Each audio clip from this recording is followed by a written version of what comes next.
malalamiko sana, lakini tunashukuru kwa zile ajira ambazo tuko nazo kwa sasa. Naam, shukrani sana. Labda niongee na mama hapa nyuma kidogo. Mama, habari yako? Nzuri. Unaitwa nani na matarajio yako ni yapi siku hii ya leo? Naitwa Mwanamisi Bakari Tosha. Matarajio yangu nataka nipate maoni kwenye tutaongeleshwa na rais, tupate kujua mengi ambayo tuyajue ambao wao yanaelezwa tuyaelewe leo vizuri, kwa ufasaha. Alafu nikaenda nyumbani niwe najua kila kitu. Naam, tumepata kumsikia mama anasema matarajio yake ni kuweza kumsikia rais, hotuba ya rais itakuwaje. Na hapa niko na kina mama pia ambao pia wameweza kuhudhuria siku hii ya leo. Habari yako dada? Nzuri. Unaitwa nani?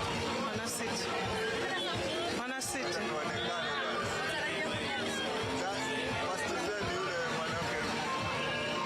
Naam, labda tuongee na mama. Mama, shikamoo. Marahaba. Naitwa Alima Mashujaa. Natarajia furaha. Unahisi vipi kushuhudia sherehe hizi siku ya leo? Nahisi vizuri. Naam. Mtazamaji, kwa hivi sasa tumepata kusikia maoni ya baadhi ya wakazi wa Kwale, wengi wakisema wanatarajia sana hotuba ya rais siku hii ya leo, wengi wakisema kwamba wanatarajia mazuri yaweze kusemwa siku hii ya leo. Lakini kama ilivyo ada, mtazamaji, utaniacha nipumzike kidogo, nikurudishe kwa Ayub Abdikadir, nipate kutangamana na baadhi ya wakazi wa Kwale, tujue ni yapi matarajio yao siku hii ya leo wakiwa wanaadhimisha siku kuu ya Mashujaa.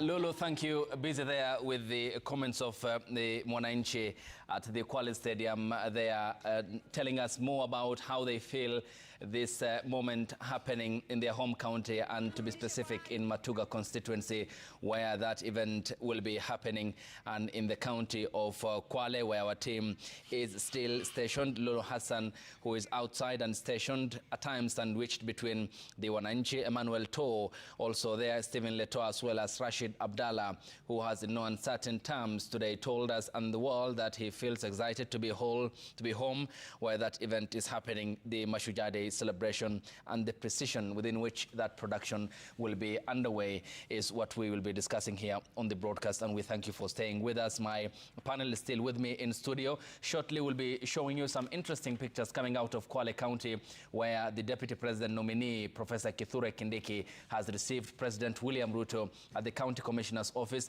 Those pictures will be on your screens shortly here in the course of this broadcast, and once we have them, we'll be sure them. Here we go. That is the Deputy President nominee receiving President William Ruto, who was aboard the Kenya Air Force chopper that had taken him to Kwale County. He yesterday landed in Mombasa County.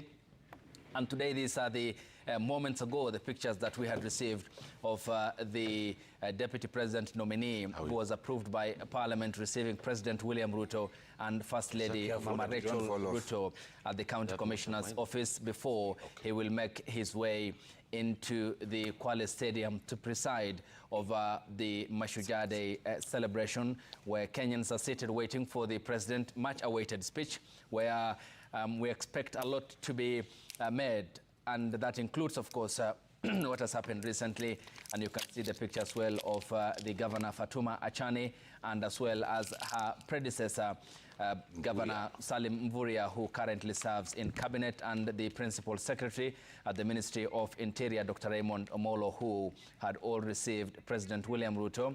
There we go, the picture of the moment, the Deputy President nominee, Professor Kithure Kindiki, receiving President William Ruto at the County Commissioner's office in Kwale County, where they will be shortly making their way and to the Kwale Stadium, where the head of state will be making his much-awaited address to the country on this historic day, with significance in Kenya's calendar on those who had sacrificed their lives for the Kenyan state after independence, and of course the different event that happened, which culminated in what we have today as the Constitution of Kenya 2010, and the sacrifices that were also made by Kenyans at different stage of the transformation of the Kenyan state, and the celebrations that are being held today to mark that day in our calendar. Once again, the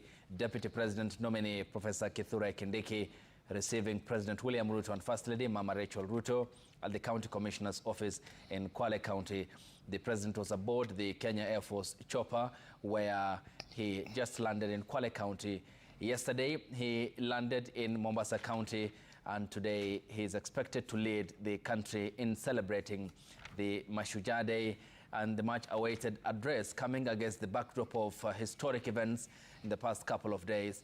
And a day like this, 365 days ago in Kericho County, the head of state was beaming with confidence after signing the 4 health laws, the legislations, into as acts of parliament after they were passed by parliament, and that was in the rollout of the universal healthcare coverage. But today he is heading to Kwale County. He is in Kwale County and will be making his speech against the backdrop of the events that have happened and what has transpired given the events in Parliament, and also what has been happening in our courts of law following the conservatory orders that were issued to stop or halt the proceedings that were concluded by the Senate, and the resolution the court had said, or issued rather, should not proceed from the Kerugoya High Court in the county of Kirinyaga. Those were the pictures we had for you of the Deputy President nominee, Professor Kithure Kindiki, receiving President William Ruto at the County Commissioner's office. The head of state will be making his way to the stadium where the Kenyan public is waiting for him, of course, not only in Kwale County, but across the country for the much-awaited address. And interestingly, this year's celebrations are themed affordable housing, one of the key projects the head of state touted as the progress that will progress the country, albeit the concerns that were raised and the challenges that were mounted in courts of law across the country.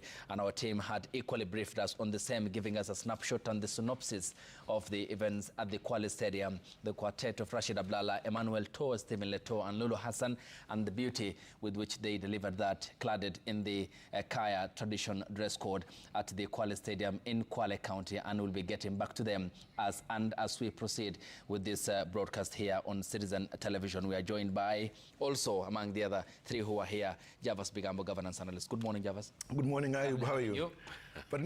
Lovely having you here. Oh, yeah, sure. Thank you so much. The clock was on this side, so I'll allow Dr. Ojwang to take his bite. Briefly, so one, the Constitution starts by saying, proud of our ethnic diversity, determined to stay together. Kenya Constitution decided we are not a melting pot. We are proud of our different ethnicity. You see, saying you are Somali, you are a Luo, you are whatever, is not discrimination. Discrimination is going a step further by saying, because you are this, therefore you are a lesser person or you are a bad person. But we are very proud of our diversity, as you can see on TV. Secondly, look at the heroes, you know. If you look at P.S. Ray Omolo's compound, right there is Omola Gar, the former MP. Yeah. And a tree that was split down the middle by a British gun, yes, because they were looking for documents, yes, they believed he was hiding for Kenyatta. Yes, yes. And I think it is fair to be fair to history and not have selective history. That, you know, the Mau Mau and whatever was only skewed to a certain region. There were a lot of Luyas who are part of Mau Mau, yes, for example. If you go to down in Karachuonyo, you find the Ojijoteko, yes, where we see Ojijoteko Road. When he found hundreds of cows driven away by the colonialists, he stopped the Askari and said, our cows are not moving. And he was asked a question that is very fundamental. Who has said that your cows cannot go? And he said, Penyo Wacho. The people have said.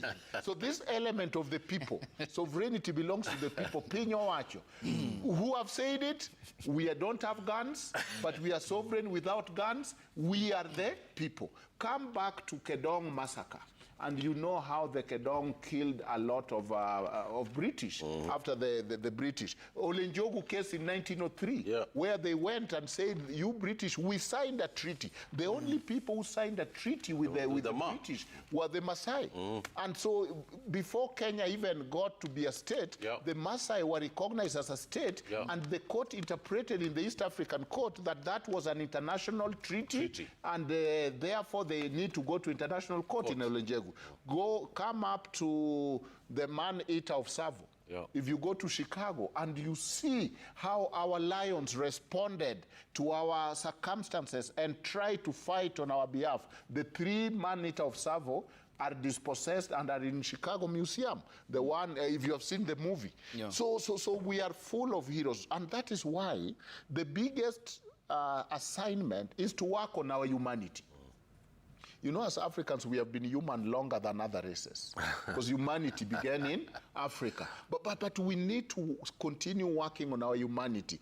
That means we need to be more decent every day. We need to be more civilized. By civilized, I don't mean eating with a spoon and fork, you know, because even that is part of it. No, it's not.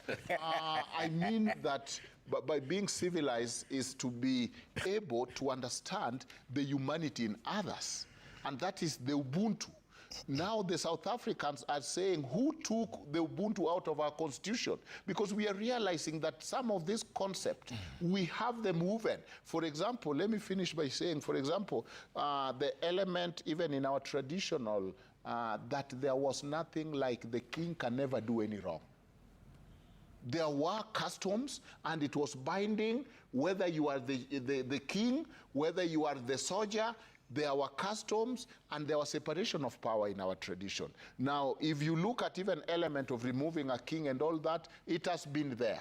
So I look at working on our humanity and working on our on being decent and the contribution of Kenya and the diversity of Kenyans. And then you realize that this country, as I said, have improved more from dissent. People who have said no.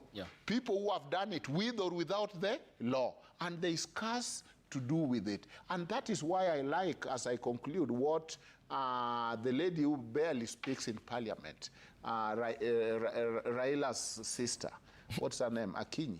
No. She said in parliament that, you know what, when you say people are turning in their grave, how about my father Jaramogi? How much will he be turning? He'll probably be doing somersault in his grave when he can see how much we go back and prone to wonder and the impulse to discriminate on others. Therefore, we are one nation. Just hang on. I'll come to you. Javas, good morning again. Good morning. Lovely having you here. Thank you so much. But by any chance, if by miracle, the forefathers who sacrificed for this country, and I'm not confining that to the few who had occupied the political offices in the aftermath of independence, but generally those who had sacrificed their lives but have not been celebrated as they deserve. Would be happy to see, is it today, if they were to get a feedback from the country that young Kenyans are standing up in time of a crisis demanding for good governance. And here I mean the Gen Zs. Well, I thank you. As a nation converges to celebrate the 61st such occasion, and looking at what our recent history has demonstrated and the spirited fight by the Gen Z, etc., it demonstrates that our patchwork heritage in democratic build-up is a concerted effort of the young, the old, tying to those that even Professor Ojwang here indicates that so many have fought, which our recorded history is so thin to appreciate. I think if we're to look at the demonstrable efforts, spirit, desire, enthusiasm, and verve of the young people in this country, it is something that our forebears would actually be proud of, but they would want them to do much more. Now, if we look at our forebears, not all of them are worth celebration. Because some of our forebears actually were traitors.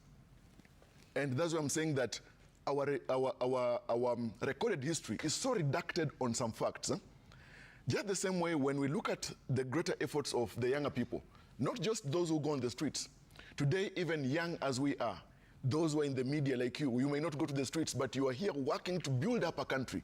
You are a true Mashujaa that our forebears will be proud of. The cameramen who even endure tear gas, trying to capture and record moments. Those are also Mashujaas that our forebears will be proud of.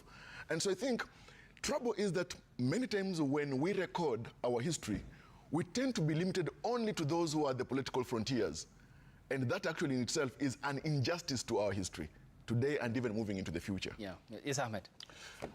You know, the whole, this exclusion works both ways. And one of the things about exclusion is it does not look at probably some of the most towering, if not the most towering figure in Kenya's liberation was an Asian.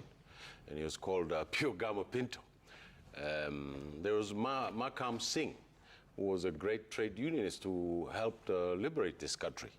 The contribution of the Asian community, I was just talking about the contribution of the Somali community, and anybody who thinks of the Somali doesn't think about helping the liberation. But at the very core of the liberation movement, Dedan Kimathi was hidden in Naivasha by the Somali community. They put a buibui on him. I just mentioned my uncle, Mohammed Hassan, who should have a statue in that place in Huru Garden. And Gachagua Pinto, who was assassinated in this country because of his absolute commitment to the independence of this country. He was shot dead inside his car. It's a tragedy that Gachagua Pinto is not mentioned anymore in the books of this country.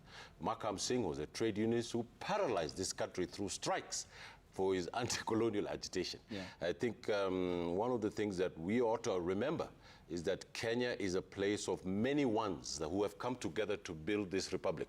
And on today, on Mashujaa Day, I think that there should be a mandatory class called Mashujaa Studies from primary school all the way to secondary school, so that people understand where this country came from. And Dr. Martin, do we really understand our history, given what Javas has mentioned, and what in many aspects also is as a result of colonialism ideology, in the sense that we were meant to believe, or Africans were meant to believe, that they had no civilization, that they had no order, that they had no value and cultural system before the Berlin Conference, which led to the scramble and partition of Africa. I mean, do we really understand our history post-independence? You see, actually, it is the other way around. Do we really understand our history? Not post or post-independence or even pre. Is history important for any nation? The answer is yes. When you look at the American nation, it is a nation founded on history, because most of the migrants who were getting into America were running away from something, and therefore their constitutional fundamentals were founding pillars for what they did not like. So a history of a people is critical. In our situation, what we are saying is that we were a nation, or we had several people in this country who were living side by side and who were actually working together. When we say that independence was not fought by one group, and it was fought by every other, community, it is not that we had an organization around ourselves other than our chiefdom and other systems. Rather, it is that the colonialists came to interfere with and therefore divide us. Now, if we know that that is what the colonialists came to do, the worst part of it is that then every government post-independence rode on that very principle of continuously dividing us and sometimes revising our history.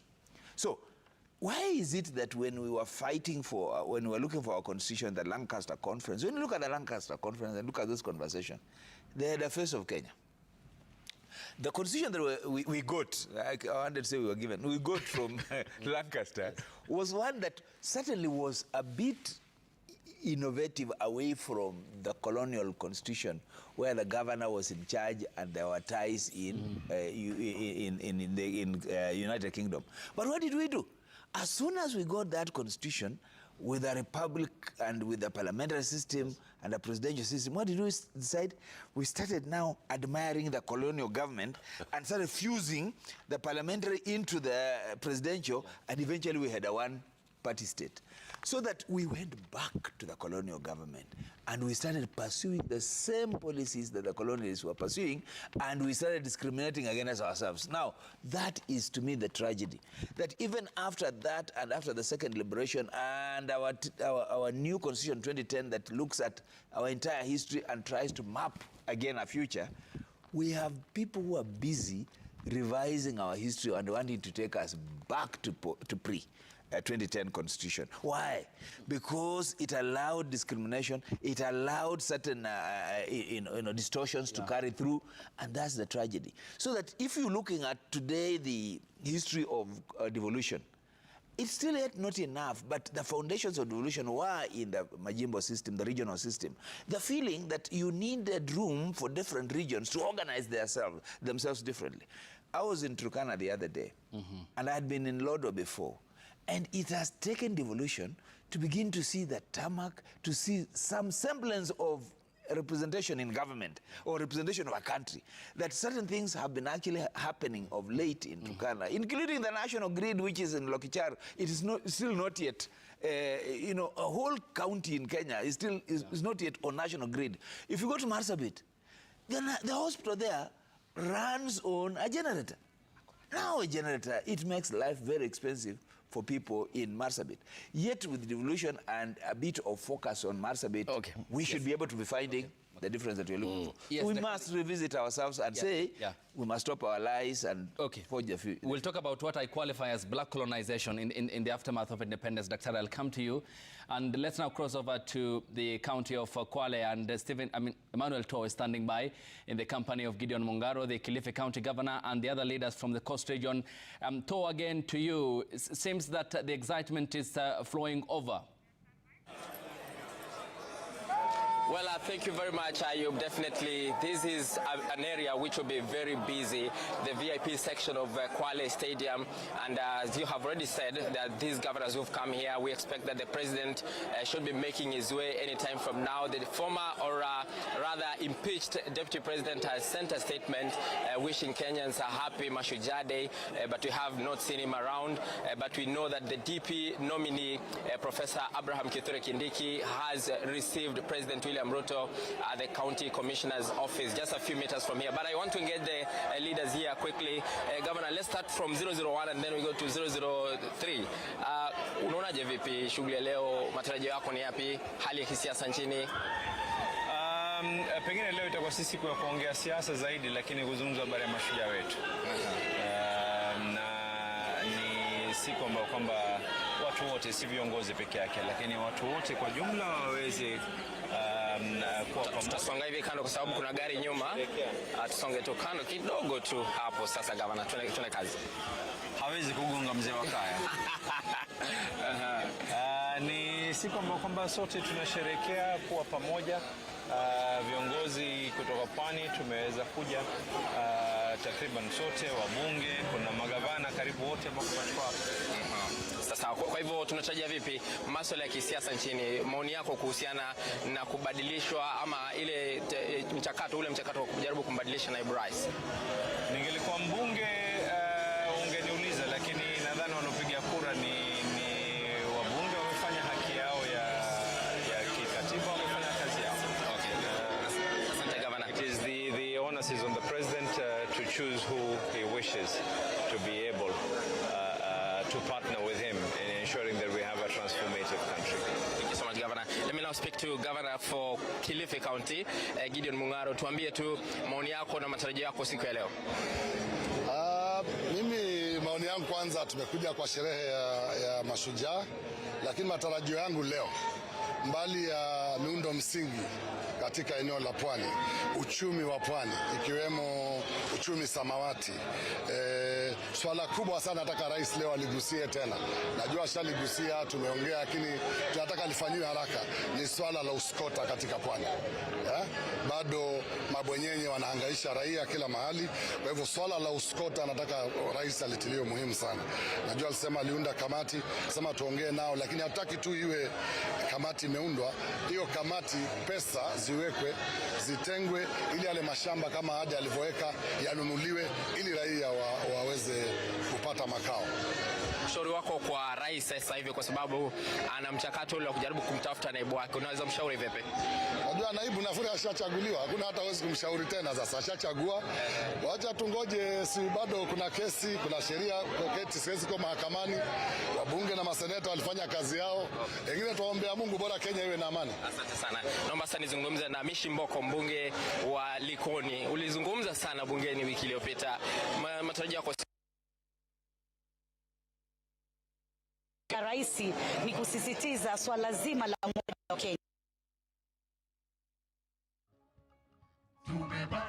Sasa tukijua tunataka kuwa na naibu wa rais mwingine basi na yule aliyekuwa mwanzo. Kwa hivyo kwanza ni kusisitiza umoja wa Kenya. Pili ni mipango kambambe ya kuhakikisha vijana wana ajira na vijana wako na kazi ama wamejiajiri wenyewe kupitia mipango tofauti tofauti. Kwa sababu kila siku tunasema tunashabikia viongozi wa kesho, lakini wao pia ni viongozi wa leo na ni viongozi wa kesho. Na pia tuone wale mashujaa wa leo waweze kuzawadiwa, kwa sababu tunajua taifa hili kuna mashujaa wengi waliopigania uhuru wetu katika taifa letu la Kenya. Kuna wale pia mashujaa ambao wameleta katiba mpya katika taifa letu la Kenya, kama kuleta ugatuzi ambao umetupatia matunda. Pia tunataka kusikia ugatuzi utaweza kuboreshwa vipi zaidi, ili tuone ya kwamba kumekuwa na maendeleo mengi sana katika nyanja zetu. Pia swala la kina mama katika uongozi ni swala ambalo tunasema katika ile kusema ya kwamba sisi tunasherekea, je, ni kina mama wangapi katika uongozi na ni wangapi watazidi kuingia katika uongozi, ili tuone Kenya imenawiri. Asante sana Mama Mishi Mboko, of course a member of parliament for Likoni, giving her views about the expectations today. It is a big of activities right now. If my colleague Fraji could just show you some of the pictures, or rather the governor is here. Let me just speak to Governor for Lamu, Issa Timami. Maoni yako jameni, siku ya leo kuna masuala mengi ya kitaifa, ya kisiasa, yepi ambayo unatarajia kwamba atachukua kipaumbele? Mwanzo nichukue fursa hii kumpongeza rais kwa kuchagua kuja kusherehekea Mashujaa Day hapa Kwale. Hii ni heshima kwa Kwale na wapwani wote kwa jumla. Ni kweli kuna mambo mengi nchi yetu imekabiliwa nayo, kwa mfano uchumi. Tunajua kuwa una matatizo. Sisi kama serikali za kaunti, hata mgao wetu kutoka serikali kuu mara nyingi unachelewa, na tungetaka rais aongelee jambo hili, kwa sababu tukichelewa kupata mgao, hata zile huduma tunazopeana kwa wananchi huwa zinadhoofika. Vile vile kuna ishu ya makamu wa rais, lakini mimi kama wakili, na sababu jambo hili liko mahakamani, itakuwa ni makosa kuliongelea juu yake, lakini nina hakika kuwa rais wetu ana mpangilio na tunaomba yale mazuri yaje kwa nchi yetu. Bila shaka. Na bila shaka ni siku ambayo ina shughuli nyingi. Asante sana gavana, tunakuomba tukupishe sasa. Tunamwona naibu ama kiranja wa wengi katika bunge la kitaifa Silvana Sosoro, ambaye ameandamana naye mwakilishi wa kike natumai Nyandarua, ambaye tunaomba tukuzungumza naye kwa kifupi tu tujue matarajio yake ni gani kuhusiana na siku ya leo, wakati ambapo maafisa wa kijeshi wanajiandaa kuanza hizi shughuli. Mheshimiwa, tuambie tu maoni yako kwa siku ya leo. Naambia kwamba muda umeisha lakini tutakuwa tunarejea tena. Kwa hivyo Lulu, ni siku ambayo ina shughuli nyingi. Matarajio yako kama shujaa, unalipi la kusema? Mimi ni shujaa kweli Emmanuel to. Sidhani, lakini kama nimeweza kuzungumza na wakazi wa Kwale, wana matarajio mengi, wengi wakisubiri ile hotuba ya rais siku hii ya leo. Na cha kushangaza ni kwamba sikusikia lalama nyingi, na sijui wanatumia mbinu gani, lakini baada ya muda usio mrefu Rais William Ruto akija kutoa hotuba yake, tutapata kufahamu mengi, manake wengi wanatarajia mengi kutoka kwa rais. Wewe ni shujaa? Aina yake. Sisemi kitu. Sijui maandalizi kule unaonaje, wanajeshi wanapasha misuli moto. Kabla ya kuingia hapa kuna gari la rais pale tayari linaregeshwa nyuma, kuhakikisha kwamba rais anapofika hapa anapanda juu na kuanza shughuli. Hii ni ishara tosha kwamba yuko karibu kufika, lakini katika ile program hii leo ni kwamba ataweza kuwasili hapo mwendo wa saa 4 na dakika 55, ndipo Rais William Ruto ataingia katika uga huu wa Kwale, na pia vile gavana wa Kwale ataweza kuingia mwendo wa saa 4 na dakika 15 siku hii ya leo. Na huyo naibu gavana ndiye atakuwa kumkaribisha Rais William Ruto kuhutubia, tofauti na ambavyo tumezoea. Naibu wa rais. Naibu rais sasa ndio huwa anafanya shughuli mteule. Na kuna yule ambaye alibanduliwa. Kwa hivyo ni ile ambayo Wakenya walikuwa wanasema makanga na dereva kufa makanga, lakini inaonekana ni makanga, gari linaenda bila makanga. Itakuwa ngumu, lakini ni hali ambayo wengi wanaisubiria. Kuna wale wanasema wanahisi huenda kajitokeza siku hii ya leo, kuna wale wanasema labda hata kuja siku hii ya leo, lakini yote 9-10 ni kwamba tuangalie kile ambacho kinachoendelea. ameweka ujumbe kwenye mtandao wake wa X ambao amewatakia Wakenya sherehe za kufana za Mashujaa, akiwaambia Wakenya naomba muendelee kusherehekea, japo anaugua kwa sababu walikuwa wamesema alikuwa na maumivu ya kifua. Sijui unaona kama anaweza fika ama atakuwa tu anatulia kitandani akiangalia kwenye runinga ya Citizen. Siwezi kujua Emmanuel to, lakini ile ni jambo la kusubiri na kuona. Wanasema Uingereza, we wait and see. Kabisa. Na bila shaka hao ni maafisa wa kijeshi sasa wanatembea kwa mwendo wa aste kuhakikisha kwamba wanafika ndani ya uwanja, ishara kwamba rais atakuwa anafika dakika chache zijazo. Kwa hivyo atakuwa anawarejesha ukumbini kwenye uwanja kupata taarifa hizo. Na labda kwa mpiga picha wetu kama tuko hewani kwa hivi sasa, alipate kuona matayarisho ya mwisho wa hili gari.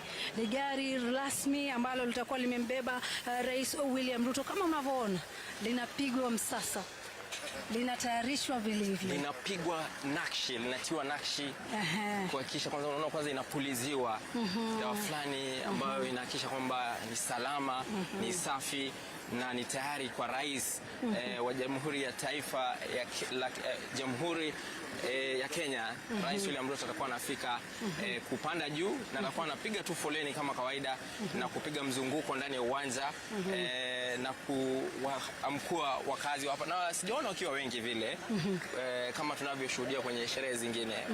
Umeona vipi? Wakazi gani? Wakazi hapa Kwale. Mimi naona wamejaa, manake wanafika takriban 13,000, inategemea na ukubwa wa uwanja. Kwa hivyo kwa hivi sasa ni sherehe ambazo mtazamaji wengi wanazisubiria kwa hamu na gamu, wakazi wa Kwale wakisema kwamba ni jambo ambalo hawajawahi kulishuhudia maishani mwao.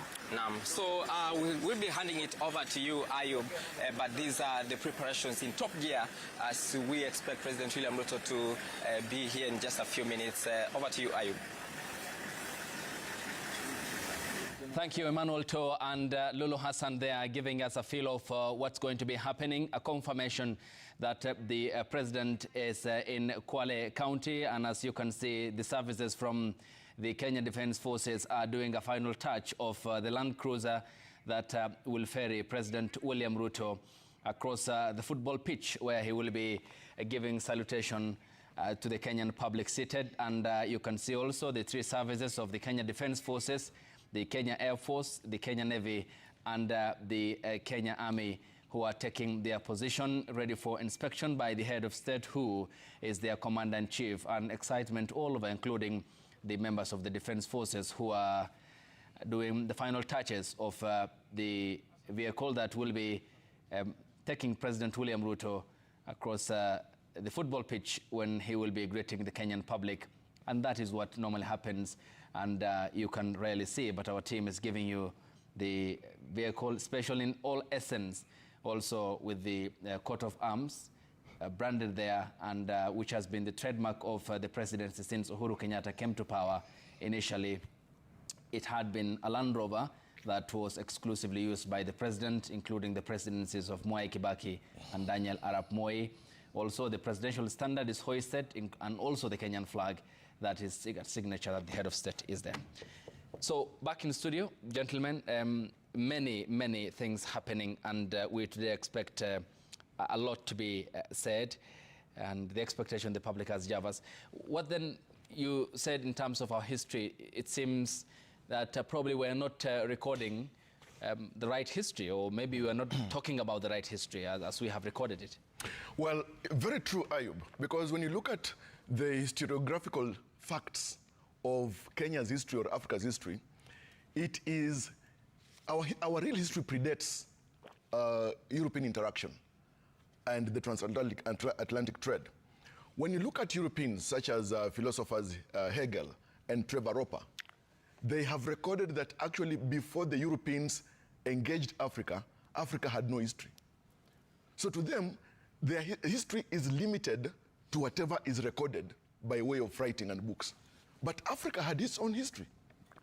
Our forebears were there. Our history was actually passed on from one generation to the other through literature, through folklore, song and dance, and even poetry. And so Africa has had history. The question is this: when we celebrate history, even today, whose history and in whose eyes are we celebrating that history?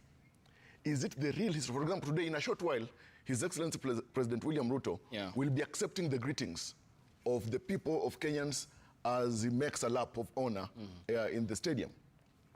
I want to pleasantly imagine, of course, that in his now already prepared speech, he will also appreciate the contribution of the coastal community, the people of Kwale, in what they have done, one, towards the independence, the progress, democracy of this country. Look at people like Karisa Maitha. What is their place in the history of the country? Traditional communities, leaders, the Kaya leaders, etc. I want to imagine that the president's speech, therefore, has been fashioned to make sure that our history is preserved, a true and correct history. Secondly, of course, all this happening after just the heated politics and events of the recent times, many Kenyans will want to listen and hear the president. As Kenya moves now forward, even as we anticipate judicial issues next week and beyond, that how will he speak to the heart of a nation that presently is anxious about the state of politics, a nation that still expects so much and desires so much to be delivered by the bottom-up economic transformation agenda? So this Mashujaa Day, this 61st, is a very significant occasion, not just because it's happening in Kwale, but because of what Kenyans are hoping the president is going to address in light of the current politics that we are facing in the country. All right. And Daktari, earlier on this point, and this was largely the creation of the State of Israel and the British Prime Minister wartime, that is David Lloyd George, and Arthur James Balfour, the declaration, of course, which was historic thereafter, in finding an opportunity to ride on Zionism, to carve out Israel, and given the chance that today it's the only democracy in the Middle East, but espouses the values of how the Europeans wanted it run in the midst of a very region that is so unique in many ways, given the difference in culture. Was that also the very same template in your view of how we started Project Kenya, and which by many degree we nibbled out Majimboism, a parliamentary system which was to take effect was rather punctured, the consumption of Kadu into Kanu, and then thereafter the one-party state and the struggle? You were very right. You know, I was worried when you skipped. This is puff, puff, pass. That's how boys, boys do things. You puff, you pass. Now, very, very, very good question. In terms of, you know, when I see, for example, U.S. coming as the arbitrator on the Israeli-Palestinian issue, I'm saying there is no bigger injustice in this world, because you are the one whose politics is stand by Israel. And then you advocate yourself as the arbitrator at the same time. You know, I've been following that history even when they said Arafat refused the two-state solution. It was a time where the Israeli prime minister is saying, you know what, where my people have settled illegally in occupation is going to remain Israeli state. And therefore, you are going to have a country without contiguous borders. You are going to be weaving, and I'm still going to have Israeli occupied. And you are asking a very fundamental question in terms of, you know, Masrui writes about internal self-colonization. And he's talking about coast, that when you go to Mombasa, before devolution and before when we became centralist, and you have given the history where we have been so much into the centralist, in terms of resources allocation. In the 2010 Constitution, people from Northeastern said, you know, this is about resources. When you talk about the resources allocation, Masrui is saying when you walk at the streets of Coast, you can see people who are really internally colonized from what is being owned, from what is being done, who are relegated to being beach boys, who are relegated to picking korosho here and there, but the owners of the wealth, of course. And therefore, those are the cancers of this nation. And that is why the issue of nationhood becomes very important. That is why you hear this argument, for example, the 1 man, 1 shilling, and those who are feeling that that could be marginalizing. Now, finally, when you look at our history, and when you look at the evil that has happened, you know, the access to state power was meant for personal and for sectorial benefit. That has been the cancer of this country, let's call it. Look at all the reports that have come and showing why Kenyans are fighting, why the presidential election have become so divisive. It is because it is our turn to eat. It is because I get to the big house, and once I get to the big house, it is us versus them. Now, the 2010 Constitution tried to revise that, and that is why in Article 10, national unity is a value. And if we don't have national unity, then even when we talk of what Gen Z were modeling, you know, coming out with a movement so fashioned of saying we don't care about tribes, we are talking about issues. Yes, Dr. Let me just pause you there, and you can see the arrivals of the cabinet secretaries there. Alfred Mutua, his colleague in the cabinet, Davis Chirchir, Ali Hassan Joho, and a while ago we saw the arrival of Rebecca Miano, who heads the tourism docket, and as well as the arrival of the members of the bicameral parliament, the leadership in the House, who have just arrived, and a confirmation there of the cabinet members who are arriving. And any moment from now, then we'll be getting, that's the environment CS, Adan Dohale also being led to the direction and the way of where the dais is, and they will be assuming their seats. A while ago, we had seen Alfred Mutua, Davis Chirchir, Ali Hassan Joho, and Rebecca Miano. We expect more cabinet members to stream in, and it bears all the indications that we will be ready shortly to receive the president, who will be at the stadium. And a while ago, he was received by the deputy president nominee, Professor Kithure Kindiki, at the county commissioner's office when the president landed from his Air Force chopper and ready for the celebrations that he will be leading in Kwale, from Kwale County. Yes, Dr. Briefly finish up, and then I go to Dr. Okay, Dr. Martin, coming to you. He pointed out a very important matter there, internal self-colonization, and how that deserves to be brought about, given the significance it had on our governance model. Because if you look at the struggle to become a multi-party democracy, it was from within. The acceptance was hard, though it happened. You look at the struggle to get Katiba 2010, and now Kenyans are fighting for good governance, for institutions that are there to work. They are demanding for integrity. They are demanding for allocation of resources and appropriation as the law requires. Internal self-colonization? Absolutely, and I think what I want to say on this set is that we are work in progress. The only consistent thing about us is that our narrative seems to be well written out.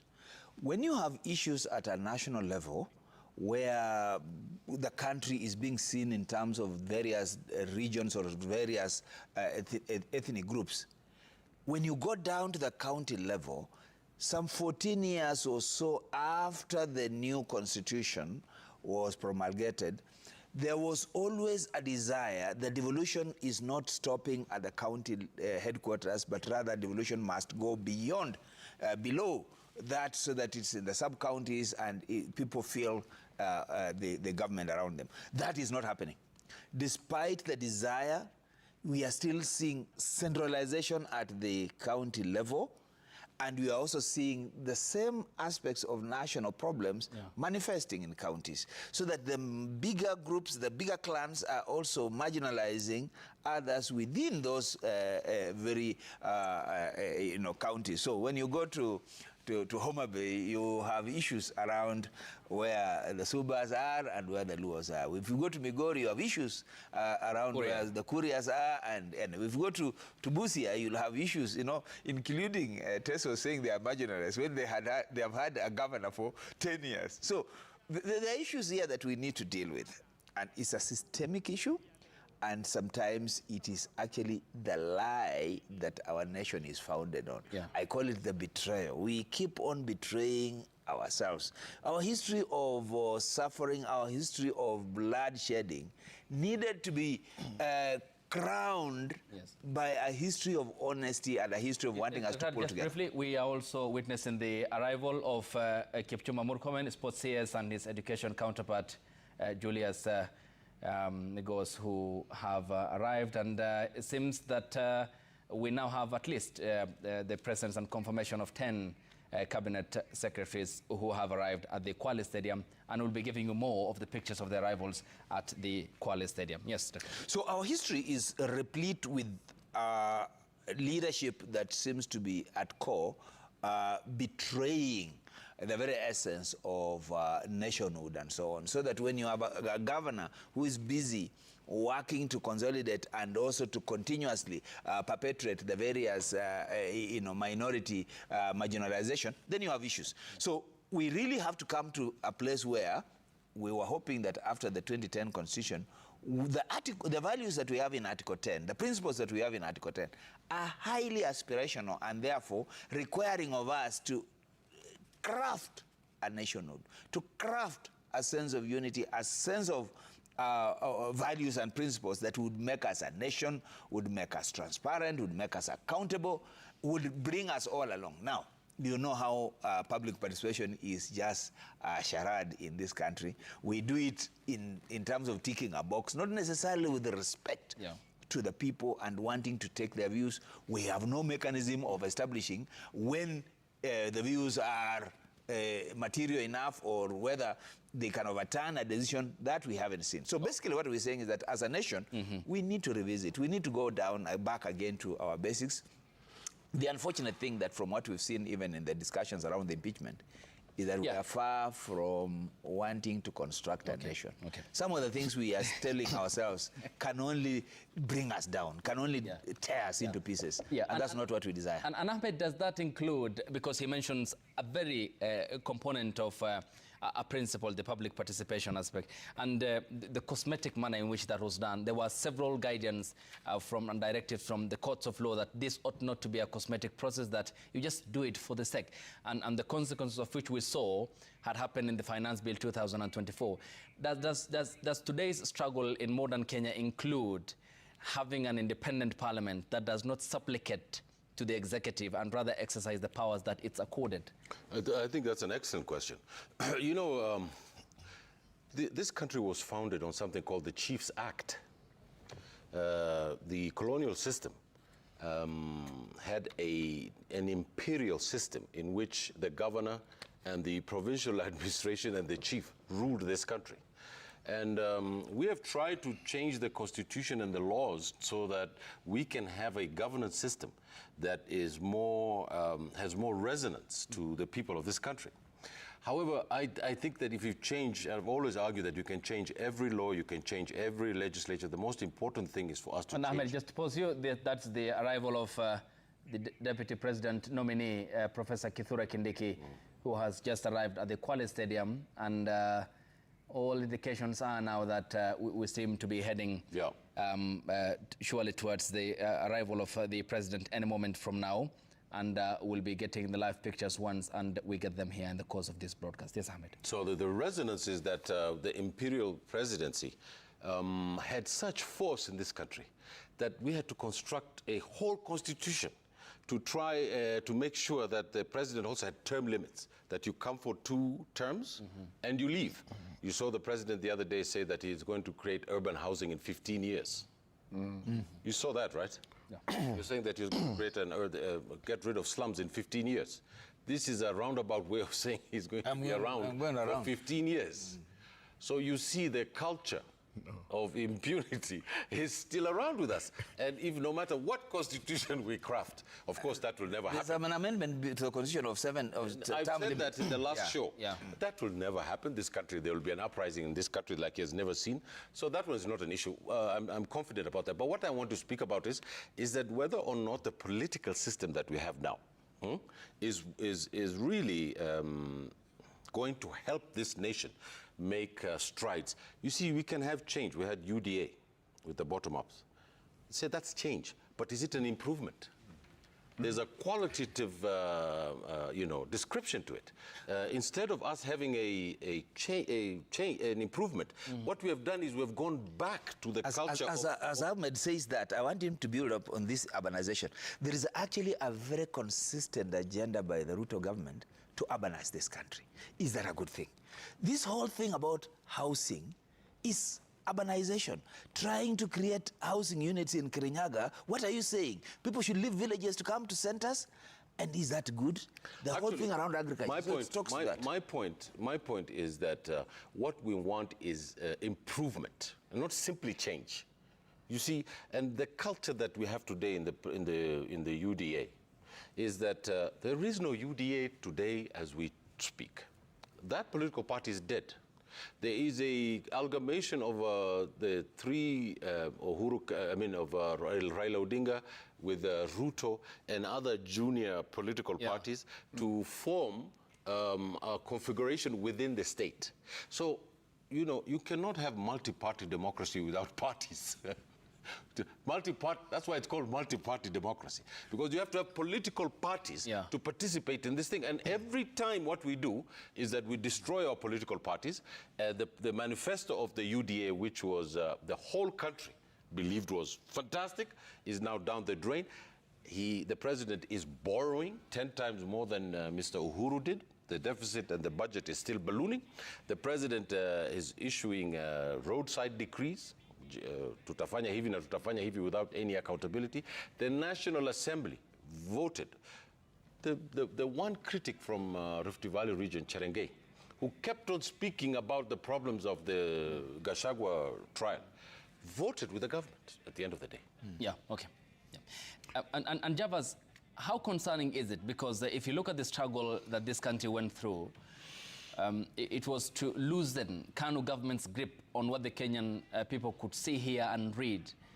And today, 99% of the political establishment, it's KANU proteges who are present. I mean, is it why we are witnessing a consistent and sustained attacks on our Katiba?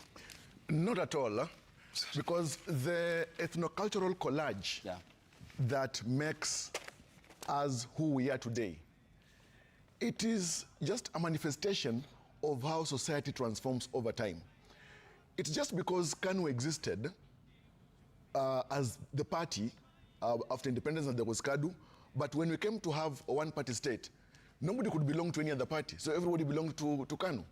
But now, since the advent of multipartyism, other parties have come up.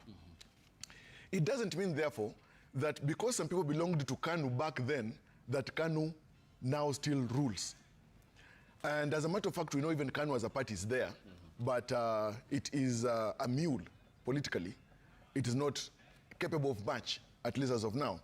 What we need to know is, or to ask ourselves is, to what extent do we build on that history, part of it bad, to make ourselves better? My relative here, Hashi, a little earlier said that when President William Ruto said that in 15 years, we are going to have no housing problem, and that is construed to mean that President William Ruto is going to be in power for the next 15 years, I think it may not be particularly accurate. When Mwai Kibaki initiated Vision 2030, did he mean, or would it be construed that actually he was to be there up to the year 2030? So I think, or even we have had even in other democracies, even Obama, for example, when he was president, saying that in 20 years, healthcare should be an issue or a challenge that has been resolved through policy, etc. But doesn't mean that he was to be there for 20 years. Looking at the leadership today, you see development is a three-legged stool. There is the people, institutions, and politics. Politics plays a central role in development of any country or otherwise. Today, there are some countries that will not develop because of the politics. Some countries, look at the situation in Somalia, look at the DRC. The challenges that are there are because of the character of politicians and the nature of the politics. Today, if we choose bad politics, we will have bad oscillation in our development. Actually today, let me tell you, if we were to agree that the Constitution of Kenya 2010 is a perfect and good document that can be perfected by every act and not omissions, it is possible we will choose to be ethical. It is possible that values of good governance in Article 10 sub Article 2 will make sense to every citizen, to every politician, such that whoever is unethical and is exercised from positions of power, we will celebrate that actually we are trying to perfect our democracy by making the Constitution and its edicts make sense. My point was, there's an MP from Northeastern who stood up and said that we should get rid of two terms in this country. Then there was another MP from UDA, both from UDA, who got up and said we need to extend the term. Then the MP. Yes, Salah Yakub. Then there's the other day he said 15 years. So our job as intellectuals and public intellectuals in this country is to warn the public about the code words that the politicians give out just in case they try to mess with our constitution. Because you saw Mr. Gachagua, how he was taken through the national trial, yes, and how there is a conservatory order in the in the magistrate system, and we still see the DP acting as the DP. First of all, I support the government on this issue of Mr. Kindiki. No question about it. But there is no way that I'm going to support the government if it does not put the thing through due process and adhere to the constitutional limits that we have about how we're going to appoint a person. That's my point about the 15 years. It could be a subliminal message that just left the president. Because already people can see what the president is doing. And we know that he's a hawk and a right-wing from the Khan regime who has never supported one progressive law in this country. Yeah. No, I want to say this, Ayub, about Kanu. Simple. It's not about the party. Yeah. It's the principles that the party believed in. The political culture. The political culture. And the players around it. So when you look at the players today around William Ruto, yeah, they're all Kanu guys. Whether it's Musalia, whether it's Wetangula, whether it's Raila, they're all Kanu guys. And there is a culture that they bring with them. Now, when you talk about UDA as a party, UDA has never been a political party. Been a party. It was just a political formation for elections. They have never held elections. No, they have no desire to hold elections. Malala was by the time the next elections come, UDA will be passed, and for once, I think Ahmed, even ODM might be passed in the next election. I think the ODM is finished. Well, can I just pause you? We are live from the Kwale Stadium in the county of Kwale, where this is a confirmation of the president's arrival, and you can see he's there in the grey suit. Now, aboard the Land Cruiser that will take him for a lap of honor to greet the Kenyan public at the Kwale Stadium. In his company is the Chief of the Defense Forces, Kahariri General, and his aide-de-camp. And it's in that order that they will be aboard the Land Cruiser for the lap of honor at the Kwale Stadium. The head of state landed in Kwale County at the County Commissioner's office from Mombasa County, and was received by the Deputy President nominee, Professor Kithure Kindiki.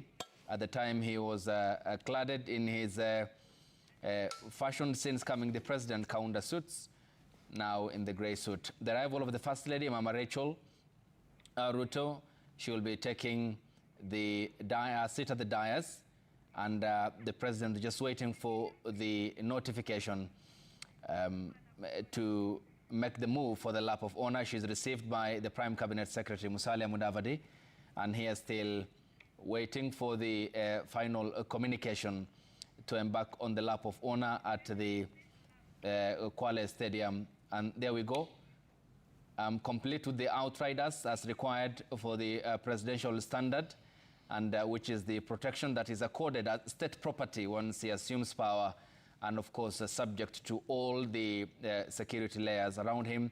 Mama Rachel Ruto taking her seat at the dais, and the dignitaries will be waiting for the president to make the lap of honor. Thereafter, the national anthem, and then the inspection of the guard of honor, and he will be taking his seat as well at the Kwale Stadium. So let's listen in to what's happening at the Kwale Stadium. The president is there.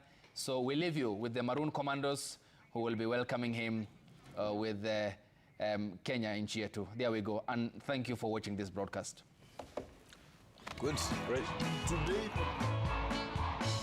tuwe tayari wananchi kwa makofi. Kenya, Kenya, Kenya taifa letu, Kenya, Kenya, karibu. Kenya nchi yetu, Kenya, Mheshimiwa Rais, Kenya taifa letu, utuongoze kwa sherehe ya Mashujaa.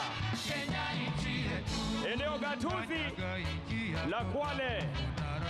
Wapi makofi wananchi watukufu. Peperusha bendera. Karibu.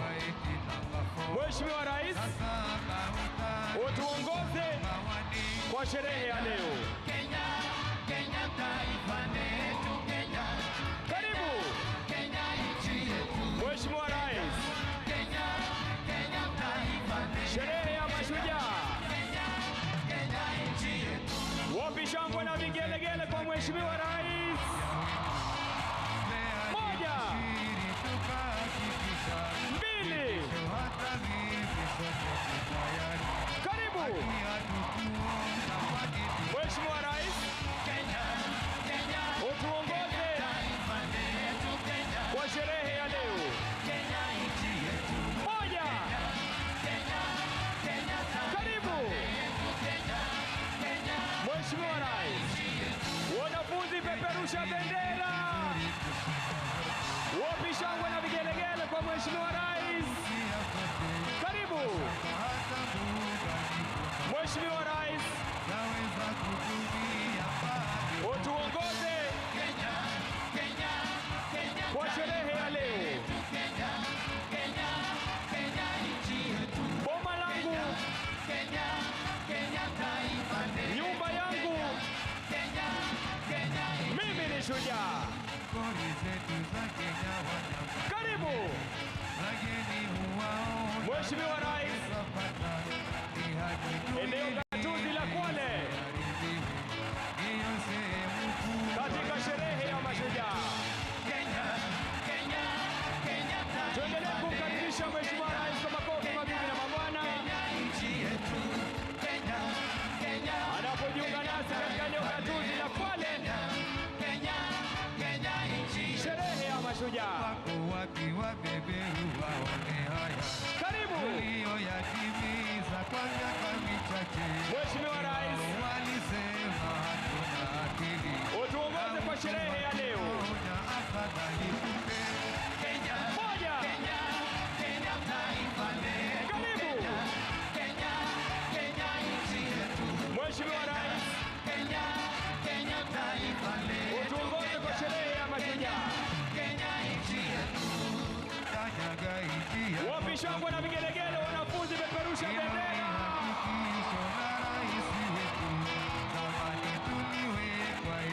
Hongera mashujaa wetu. Mkiwa mkono wa kulia wa jukwaa, tumsalimie Mheshimiwa Rais, mashujaa wetu kwa furaha. Mashujaa hoye! Karibu Mheshimiwa Rais.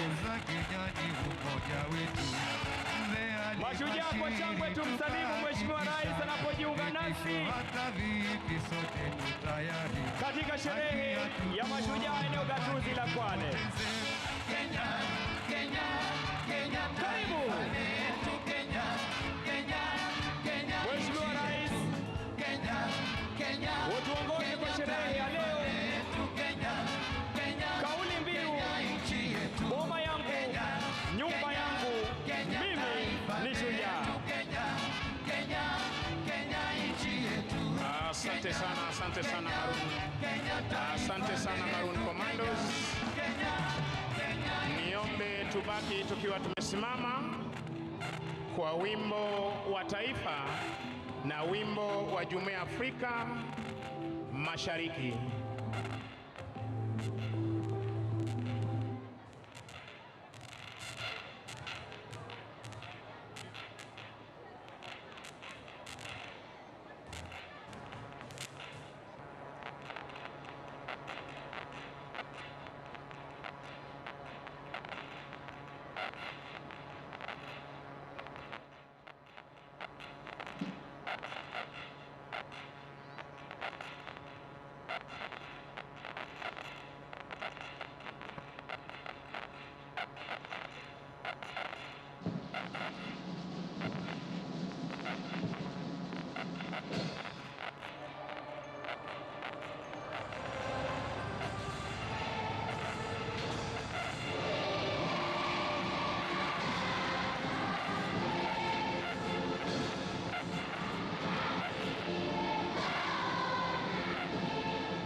heshima mbele za Mungu.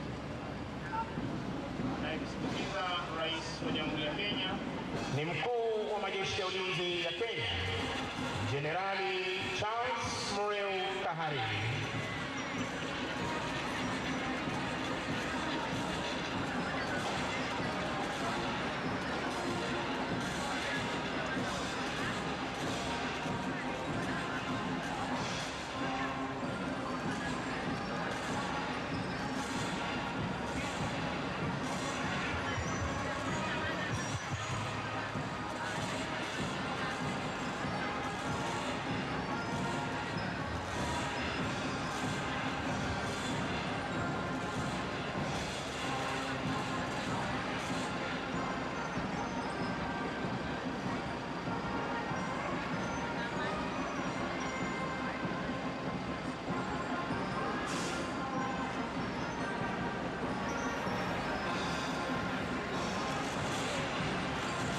Bendera ya kikosi hupewa heshima ya hadi ya juu, unavyoshuhudia Mheshimiwa Rais akipeana heshima zake kwa bendera ya jeshi la wanamaji.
Ameshakabidhiwa idhini ya kuweza kuendelea na gwaride.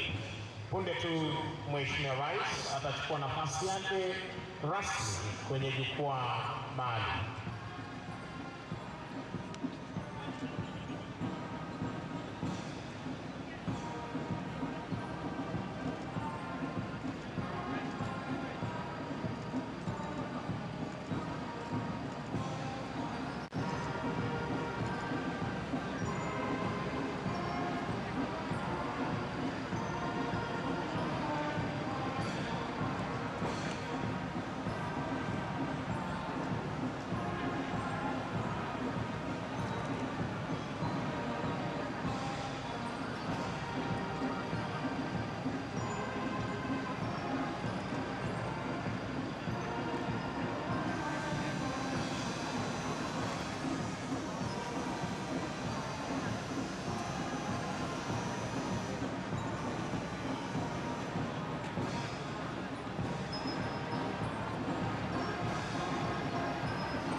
Gwaride la Fana siku ya leo kupata kujiunga na wenzao kuzidi kudumisha ulinzi wa taifa letu la Kenya, kuhakikisha kwamba fuo za bahari zetu ziko salama masaa 24, mipaka yetu iko salama masaa 24 na anga letu liko salama masaa 24.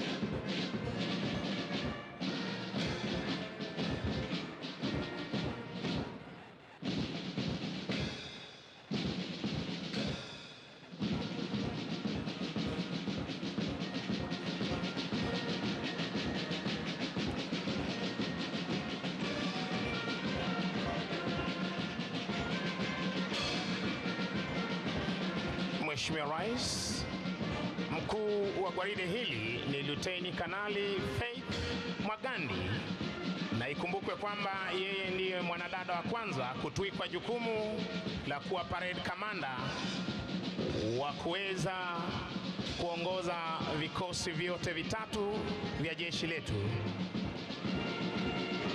Divisheni ya kwanza chini yake Meja Philemon Kalama, anayebeba bendera iliyo fahari ya jeshi la wanamaji Luteni Samuel Esugu.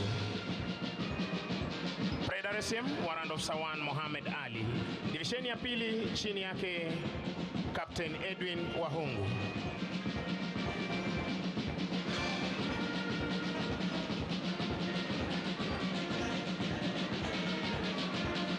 Divisheni ya tatu jeshi letu la nchi kavu kikosi cha 5 chini yake Meja Paul Nyaga Ireri, wakiwa katika mavazi yao rasmi ya sherehe.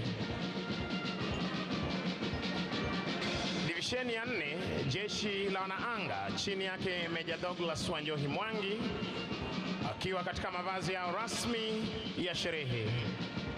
Brigade Adjutant Captain Hewa Mageso.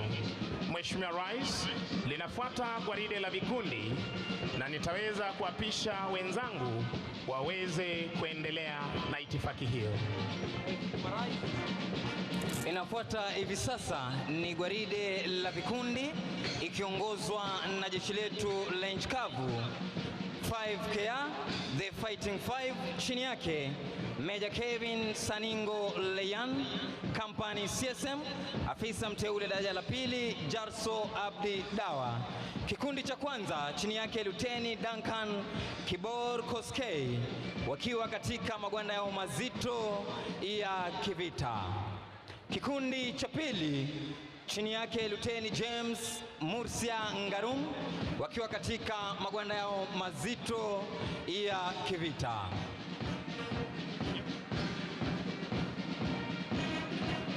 Kikundi cha tatu Mheshimiwa Rais, chini yake Luteni Esther Mnyazi Mkala, wakiwa katika magwanda yao mazito ya kivita.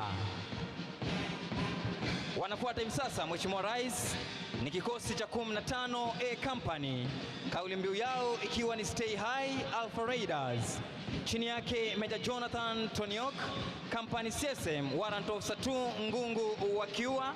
Kikundi cha kwanza chini yake Luteni Ahmed Guracha Halake katika magwanda yao mepesi ya kivita. Kikundi cha pili chini yake Luteni Conrad Kipto, wakiwa katika magwanda yao mazito ya kivita. Kikundi cha tatu chini yake Luteni Isaac Kimathi, wakiwa katika magwanda yao mepesi ya kivita. Wanafuata hivi sasa, Mheshimiwa Rais, ni polisi wa kitaifa wakiongozwa na Kenya Police Service, chini yake Superintendent Lydia Mambo akisaidiana na Chief Inspector Sitene Rotich. Kikundi cha kwanza chini yake Inspector Elijah Mwadori wakiwa katika mavazi ya rasmi ya sherehe. Kikundi cha pili, Mheshimiwa Rais, kikundi cha kinadada chini yake Chief Inspector Florence Mapenzi akisaidiana na Inspector Amina Hanyara Hussein wakiwa katika mavazi yao rasmi ya sherehe. Wanafuata hivi sasa, Mheshimiwa Rais, ni GSU wakiwa katika mavazi yao rasmi ya sherehe chini yake Chief Inspector Wesonga Makwari Boniface akisaidiana na Inspector Vincent Korir. Kikundi kifuatacho, kikundi cha GSU wakiwa katika mavazi yao mazito ya kikazi chini yake Inspector Daniel Ndolo.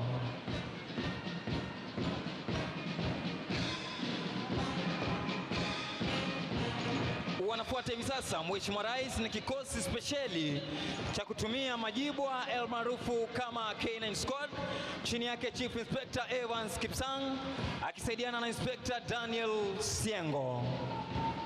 Wanafuata hivi sasa, Mheshimiwa Rais, ni Administration Police Service chini yake Superintendent Albert Simicha Parmeris akisaidiana na Chief Inspector Lekurtut Julius. Kikundi cha kwanza chini yake Inspector Juma Omar Mwajambo wakiwa katika mavazi yao rasmi ya sherehe. Wanafuata hivi sasa, Mheshimiwa Rais, ni polisi wapambana wezi wa mifugo chini yake Inspector Alfred Mwoki Sivana wakiwa katika mavazi yao mepesi ya kikazi. Kikundi cha pili, Mheshimiwa Rais, kikundi cha kupambana na majanga yanapochipuka chini yake Inspector Joshua Mbaye Mutuku wakiwa katika mavazi yao mepesi ya kikazi. Wanafuata hivi sasa, Mheshimiwa Rais, ni polisi wa kuchunga mipaka yetu chini yake Inspector Kevin Walukana Njani wakiwa katika magwanda yao mazito ya kikazi. Wanafuata hivi sasa, Mheshimiwa Rais, ni askari wa kulinda fuo zetu za bahari pamoja na maziwa yetu ya ndani almaarufu kama Inland Waters chini yake Luteni Nancy Nyaguthi. Mheshimiwa Rais, wafuatao hivi sasa ni askari wa kulinda magereza yetu chini yake Superintendent George Njue akishirikiana naye Chief Inspector Said Bechari. Kikundi cha kwanza chini yake Inspector Kanjori Bogu wakiwa kwa mavazi yao rasmi ya sherehe. Kikundi cha pili, kikundi cha kinadada chini yake Chief Inspector Rosette Baraza akishirikiana naye Inspector Diana Irungu wakiwa kwa mavazi yao rasmi ya sherehe. Wafuatao hivi sasa ni askari wa kupambana na ghasia magerezani almaarufu the Riot Squad chini yake Inspector Juma Muhanje. Kikosi kifuatacho, Mheshimiwa Rais, ni askari wa kuchunga mbuga zetu za wanyama chini yake Warden 2 William Odede Asugo akishirikiana naye Assistant Warden 2 Onesmus Daudi wakiwa kwa mavazi yao mepesi ya kikazi. Kifuatacho ni kikosi cha askari wa kulinda misitu yetu chini yake Superintendent William Odede Asugo akishirikiana naye Chief Inspector Ali Zuya Athman wakiwa kwa mavazi yao mazito ya kikazi. Mheshimiwa Rais, kikosi kifuatacho ni vijana wa huduma kwa taifa chini yake Superintendent Mariko Omondi Ogola akishirikiana naye Chief Inspector Charles Tathi Mtua. Kikundi cha kwanza chini yake Inspector Said Sebit wakiwa kwa mavazi yao rasmi ya sherehe. Kikundi Kikundi cha pili, kikundi cha kinadada, chini yake Inspector Evelyn Olum, wakiwa kwa mavazi yao rasmi ya sherehe.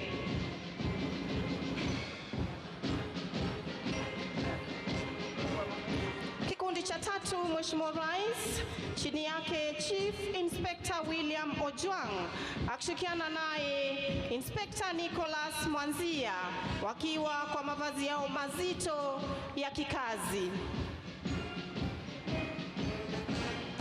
Kikundi cha nne, kikundi cha kinadada, chini yake Inspector Mary Mugambi, wakiwa kwa mavazi yao mazito ya kikazi.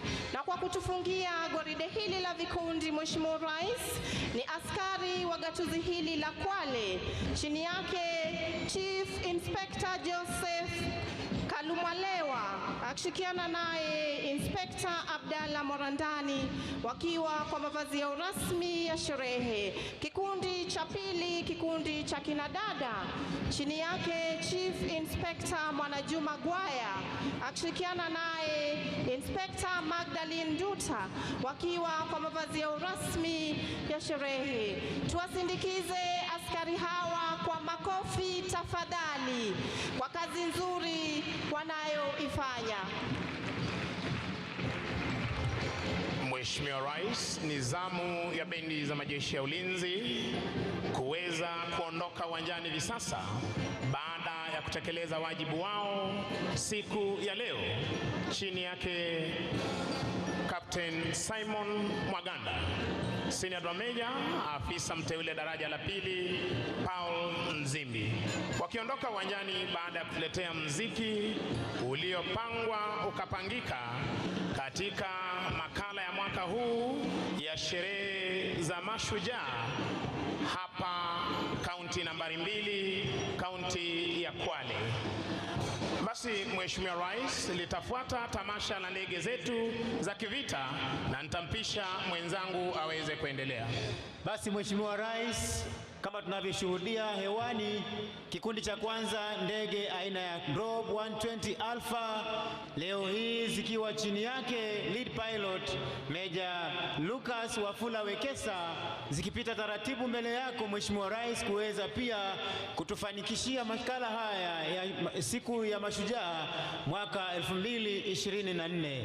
Basi kitakachofuata Mheshimiwa Rais ni kikundi cha pili ambazo ni ndege zetu za kivita, ndege aina ya F5, kawaida yake mwendo wa kasi, sauti kuu, lakini kwa mara ya kwanza zitapita zikiwa taratibu mbele yako Mheshimiwa Rais. Na ni ndege hizi Mheshimiwa Rais, kama tunavyoshuhudia angani, zikiwa katika 4-ship box formation.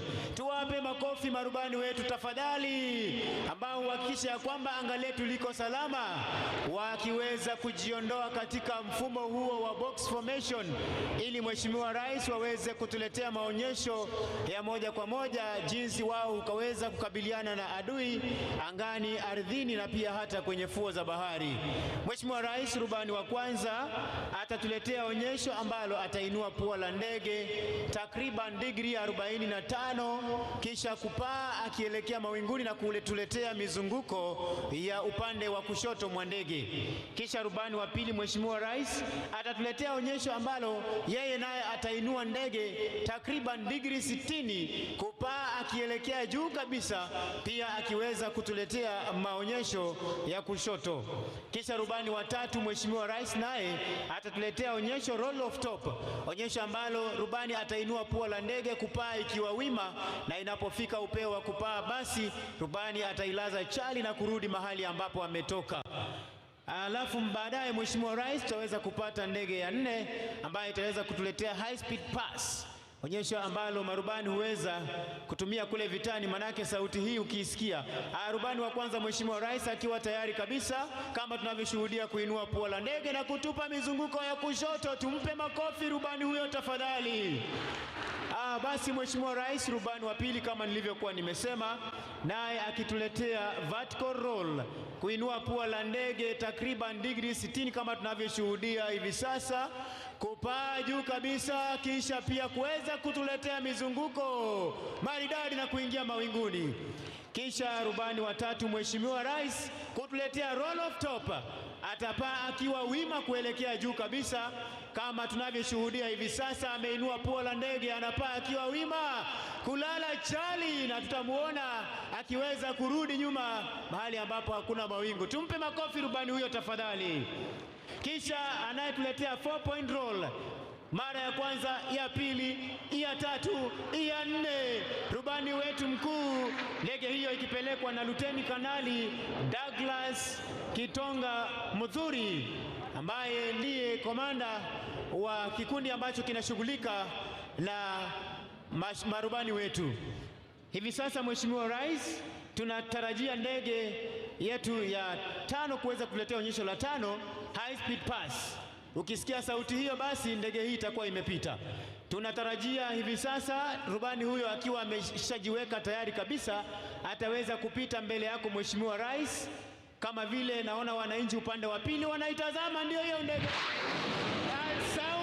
sauti almaarufu Sound of Freedom. Tumpe makofi rubani huyo tafadhali, Captain Alan Ocheng, kutufungia maonyesho haya. Mheshimiwa Rais, basi ni ndege aina ya Puma, ikiwa ni helikopta spesheli, ndege ambayo ina uwezo wa kuelea hewani kwa muda mrefu zaidi. Leo hii ikipita mbele ya jukwaa hili ikiwa na ujumbe spesheli kwa mashujaa wetu, ndege ambayo leo hii inapelekwa naye ama inaendeshwa naye rubani mkuu Kanali Simon Buhuri. Ndege hii ambayo ni helikopta spesheli hivi sasa ikiweza kupita mbele yako Mheshimiwa Rais, ikiwa na ujumbe unaosema hongera mashujaa. Tuwape makofi marubani wetu kwa ujumla, pamoja na mashujaa marubani kwa kazi nzuri ambayo wanafanya. Nimpishe mwenzangu Sergeant Misango ambaye aweze kukamilisha ratiba ya kijeshi kwa ujumla. Mheshimiwa Rais, na huo ndio utakuwa mwisho wa tamasha zetu za kijeshi kwa pamoja, na ningependa kuwashukuru waliofanikisha makala ya mwaka wa 2024 sherehe za mashujaa, wakiongozwa naye Brigedia Elijah Ndegwa Gatere, Brigedia Collins Mitoko, Kanali Ahmed Ibrahim Boru, Kanali Luka Nandasaba, Kanali Wilfred Nyakundi Orina, Luteni Kanali Frederick Njoli, Major Charles Obwong na Major Matthew Lorot Ingolan. Pia niweze kuwashukuru Defense Forces Sergeant Major Warrant Officer 1 Bwana Haji Omar, Kenya Army Sergeant Major Warrant Officer 1 Joel Mrage, Kenya Air Force Sergeant Major Warrant Officer 1 Dennis Namunyu Oletalengo, na bila kumsahau Naval Sergeant Major Warrant Officer 1 Musa Adan Abdi, wote wakiwa ni OGW. Ni washukuru wenzangu Senior Sergeant Kisuya, Sergeant Masi Chitai na Corporal Kiti Jefwa. Jina langu ni Sergeant Misango Mbae, nikiwarejesha moja kwa moja hadi kwake Bwana Mike Gitone aweze kuendelea na ratiba ya siku jinsi ilivyoratibishwa. Mheshimiwa Rais, inafuata sasa gwaride la maskauti wa kike na kiume, Girl Guides na St. John Ambulance. Siku ya leo tunaposherehekea siku ya mashujaa, boma langu, nyumba yangu, mimi ni shujaa. Nitampisha mwenzangu Katana ili aweze kutuvalia njuga kipindi hicho. Naam, shukrani za dhati sana mwenzangu. Mheshimiwa Rais, basi karibu tena kwenye kipindi hiki cha pili cha gwaride ambayo kinatamatisha magwaride yetu siku ya leo, ikiwa linaongozwa na skauti, Girl Guides pamoja na St. John's Ambulance. Mbele yako Mheshimiwa Rais ni bendi ya mseto ambayo inajumuisha ACK Kwale na AIC Chanagande.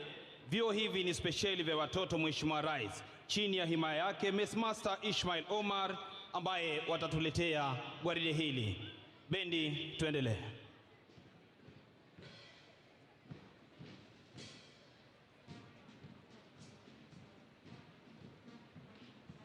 Mheshimiwa Rais, bendi hii inaweza kutuchezea nyimbo za kizazi kipya, nyimbo zilizopendwa na pia vile vile nyimbo za enzi, ambapo siku ya leo wataweza kuhakikisha hatua zote zilizoko kwenye gwaride hili la maskauti zinaenda sawa sawia.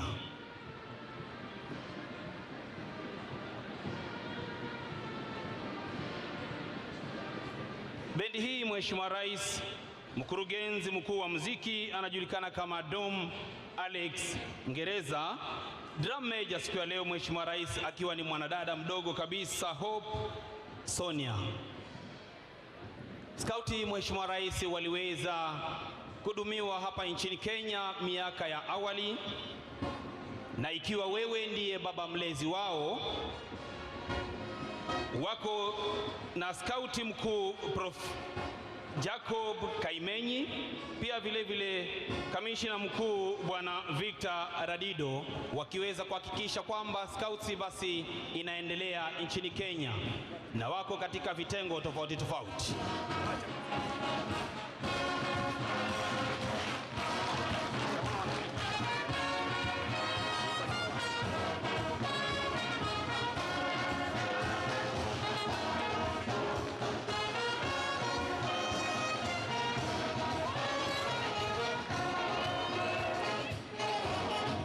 Kikundi cha kwanza, Mheshimiwa Rais, kinachopita mbele yako ni sungura, rangi yao ikiwa ni rangi ya manjano, miaka 6 hadi 12, wanasema do your best. Kikundi kinachofuata ikiwa ni chipukizi, rangi ya kijani kibichi, miaka 12 hadi 15, wakisema be prepared.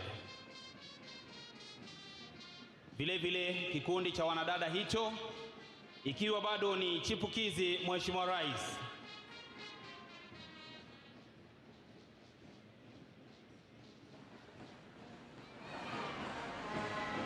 kinachofuata, Mheshimiwa Rais, ni kikundi cha mwamba wakiwa wamevalia rangi ya maroon kwenye shingo, miaka 16 hadi 18, wanasema look wide.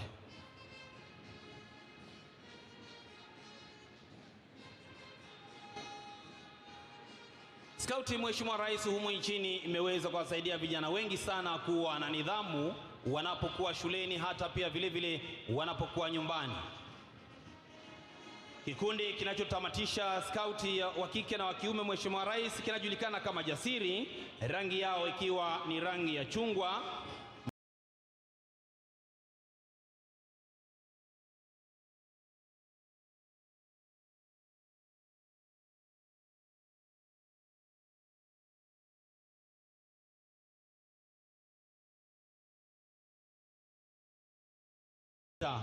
Wanasema service ndiyo mwito wao.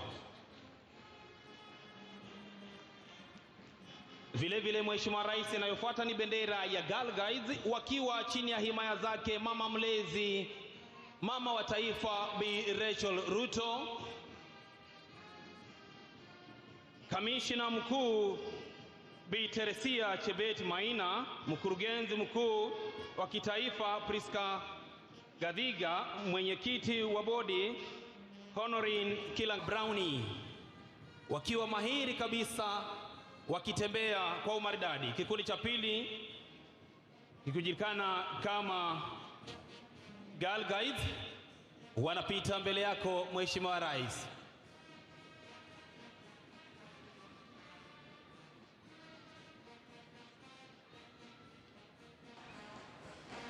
Wanaopita mbele hivi sasa, Mheshimiwa Rais, ni kikundi cha wanadada ambacho kinajulikana kama Girl Guide, wakiwa wamevalia blue wakisema upright. Mheshimiwa Rais, kinachotufungia gwaride la Girl Guides ni kikundi Rangers wakiwa wamevalia navy blue, miaka 18 hadi 35, na inayotufungia gwaride hili ikiwa kikundi cha kwanza cha wanaume ni St. John's Ambulance ambao wanajulikana kwa kazi yao ya huduma ya kwanza nchini Kenya. Kikundi cha kwanza ikiwa ni Dolphin, miaka 13 hadi 18 kunradhi. Vile vile wanadada hao wakiweza kufunga kikundi hicho, na cha mwisho, Mheshimiwa Rais, ikiwa ni above 18 wakijulikana kama adults.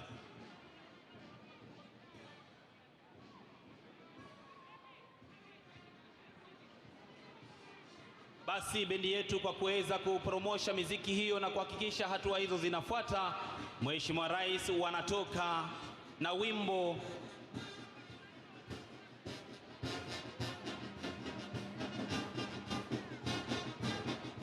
Tuwape makofi jameni wanaskauti wetu wanapoaga kiwanja hiki na tunapofunga tamasha za gwaride.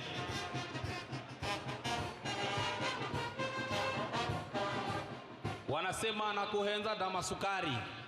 Basi ningeomba Mheshimiwa Rais niweze kumkaribisha mkuu wa kikosi chetu cha State Functions Bwana Mike Gitonga aweze kuendelea na ratiba inayofuata. Karibu. Asante sana Katana, na tuwapigie maskauti makofi tafadhali. Kwa heshima kuu naomba na tadhima kuu tuwe watulivu sote kwa maombi, na maombi yataongozwa kimila ni mzee Salim Mwasabu. Maombi ya Kiislamu tutaongozwa na Shehe Faraji Bakari Omari, na atakayetufungia kurasa la maombi ni Reverend Musomba kwa maombi.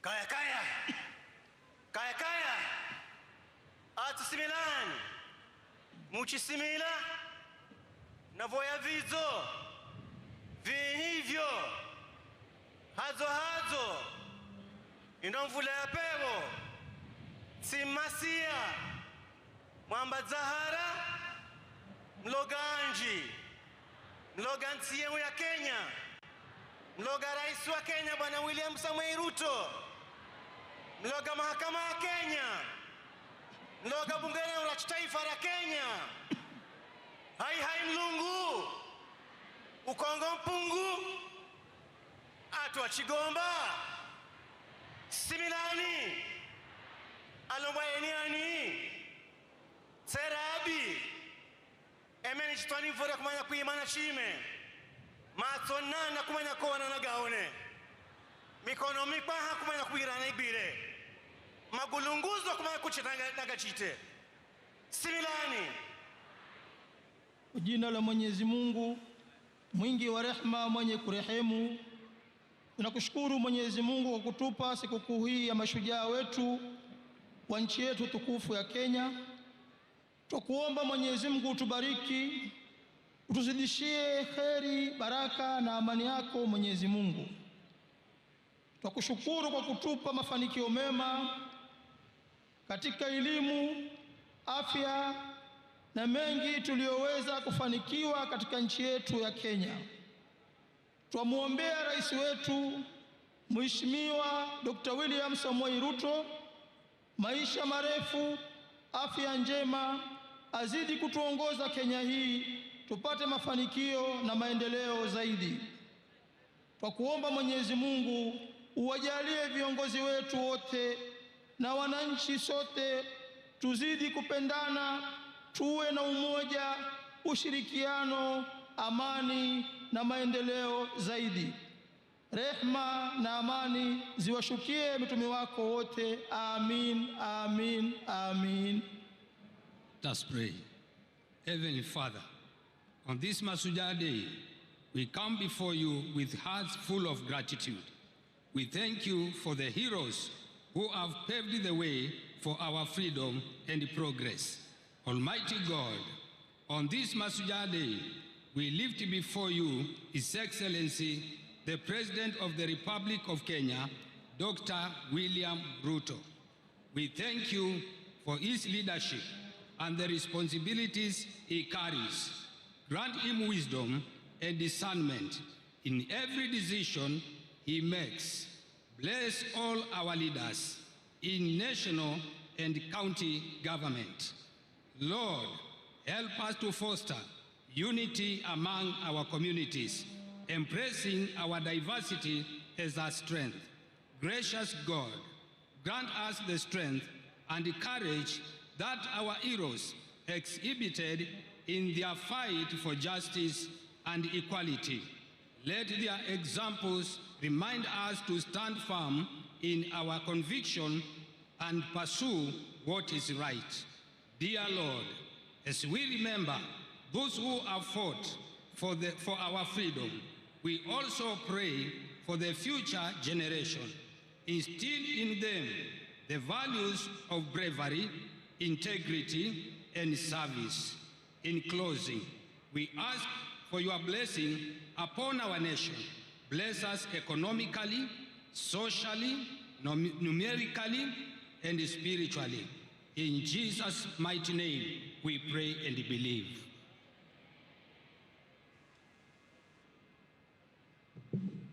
Mheshimiwa Rais Daktari William Samoei Ruto, Rais wa Jamhuri ya Kenya na Amiri Jeshi Mkuu wa Majeshi ya Ulinzi, Mheshimiwa Mama wa Taifa, Mama Rachel Ruto, Mheshimiwa Profesa Abraham Kithure Kindiki, Mkuu wa Mawaziri, Mheshimiwa Musalia Mudavadi, Mheshimiwa Spika wa Bunge la Kitaifa na Bunge la Seneti, Mkuu wa Sheria, Gavana wa eneo gatuzi la Kwale na viongozi wote mbalimbali, mabalozi na maafisa wakuu wa kidiplomasia, wananchi wapendwa, mashujaa kutoka pembe zote za nchi yetu ya Kenya. Na Mheshimiwa Rais, naomba aombe mashujaa wasimame ili tuwapongeze.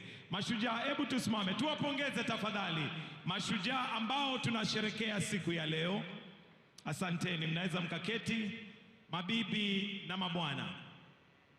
Mheshimiwa Rais, kwa niaba ya kamati andalizi ya tamasha hii siku ya leo ya mashujaa, naomba unikubalie tuweze kuingia kwa kipindi cha burudani, na wakaribisha wenzangu Boni na Beatrice wawakaribishe kwa kipindi cha burudani. Karibu.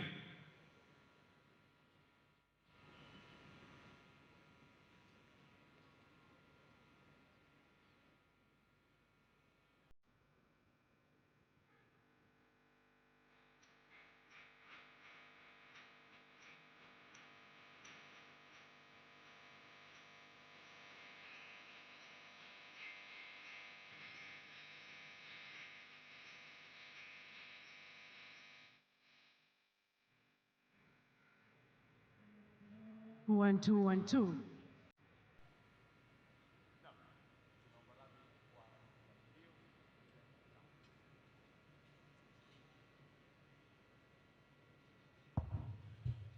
Mheshimiwa Rais, tunaomba radhi kwa hitilafu hiyo ya kimitambo, lakini hata hivyo, Mheshimiwa Rais, burudani ya leo imetiwa vikorombwezo na viungo vya kuvutia mithili ya pilau na biriani.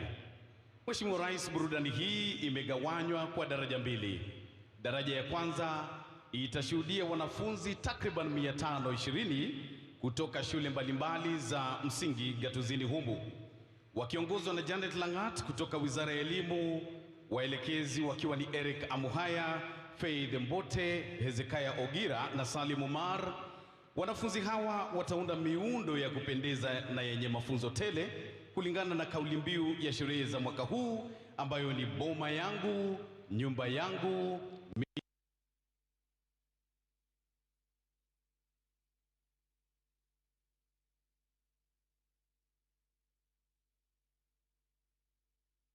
Mada boma yangu.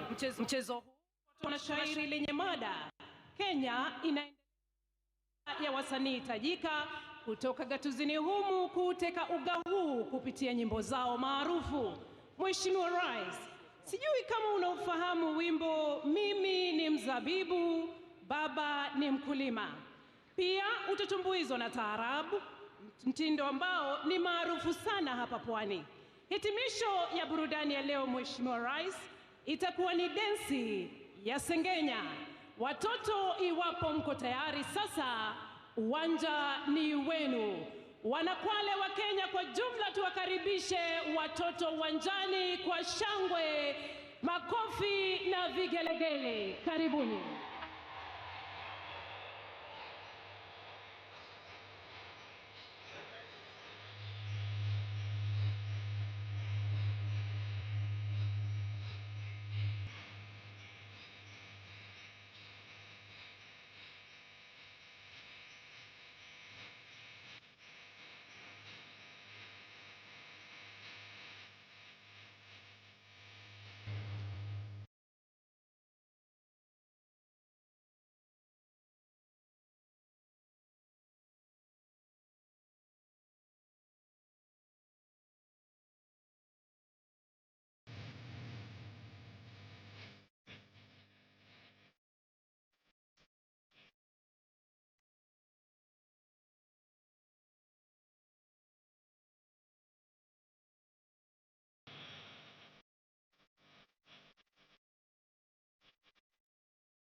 amani ya nchi yetu Kenya.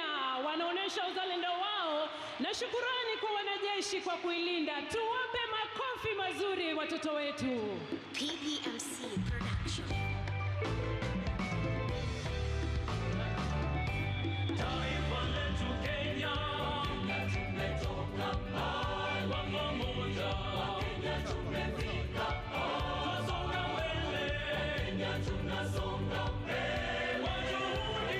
Juhudi zetu wazalendo. Taifa letu Kenya, tumetoka mbali kwa pamoja. Kenya tumefika hapa, tunasonga mbele. Kenya tunasonga mbele.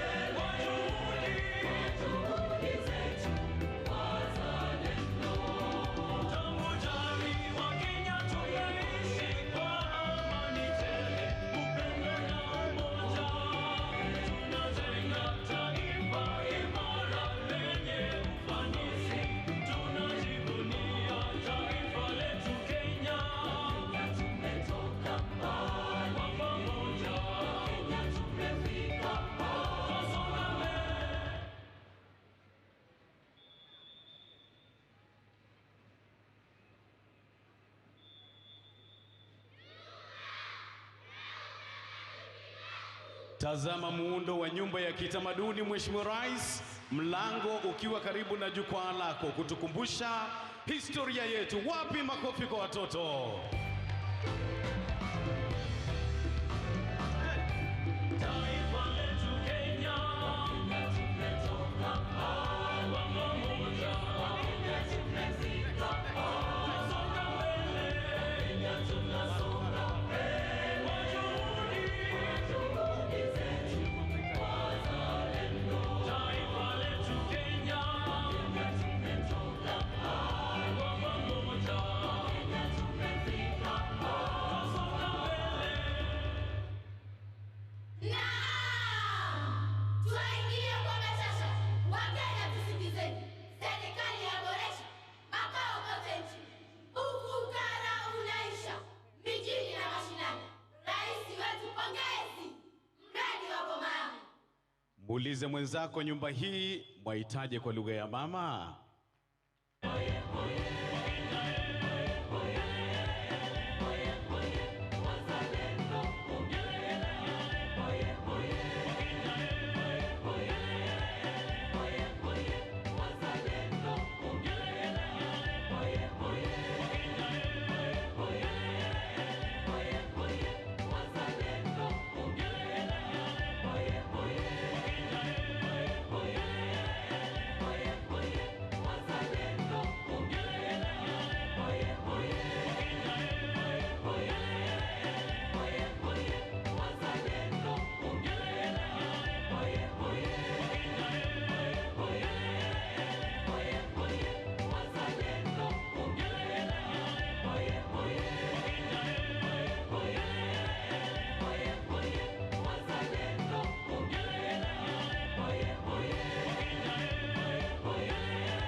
Boma yangu nyumba nzuri wanapongeza juhudi za serikali kwenye mradi wa nyumba za bei nafuu kwa Wakenya wote. Tuwape makofi mazuri tena wanafunzi wetu tafadhali.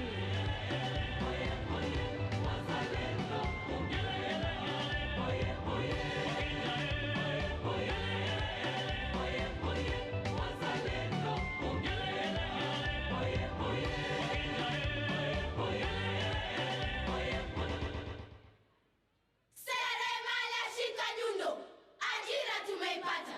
Mwashi usiache tindo, toroli nayo kamata. Twaijenga kwa vishindo, sote nyumba tutapata. Rais wetu pongezi, mradi wa boma yangu. Mheshimiwa Rais, hawa ni ishara ya wale wanaopata kazi katika mradi wa nyumba za bei nafuu. Hivi punde watajenga ghorofa papa hapa.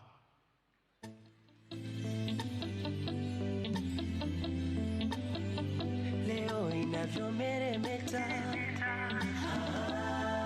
Kenya yetu inavyometameta, Kenya yetu inavyomeremeta, Kenya yetu. Kenya ndo nyumbani kwetu, upendo na amani ndo mila yetu. Najivunia naipenda Kenya yetu, milele daima nitaitunza Kenya yetu. Heshima kwa walotupigania Kenya, leo twaishi kwa furaha. Mashujaa tunaojivunia, ona sasa Kenya uhuru tunao. Kenya inameremeta, Kenya yetu, Kenya inameremeta, Kenya inameremeta, Kenya yetu, Kenya inameremeta, Kenya inameremeta, Kenya yetu, Kenya inameremeta, Kenya inameremeta, Kenya yetu, Kenya inameremeta, Kenya inameremeta, Kenya yetu, Kenya inameremeta, Kenya inameremeta, Kenya yetu, Kenya inameremeta, Kenya inameremeta, Kenya yetu, Kenya inameremeta, Kenya inameremeta, Kenya.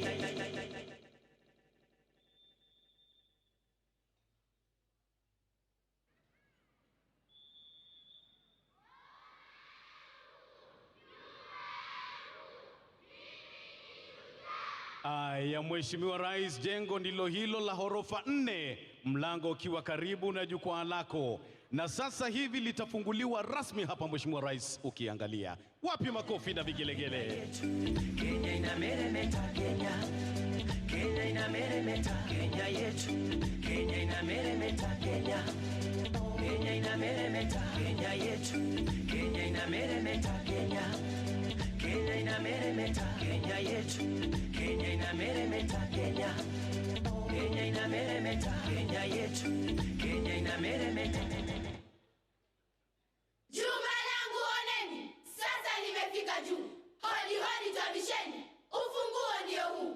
Wakenya jisajilini, nyumba za bei nafuu. Eti nyumba za bei nafuu. Chukua nyumba za bei nafuu. Jisajili nyumba za bei nafuu.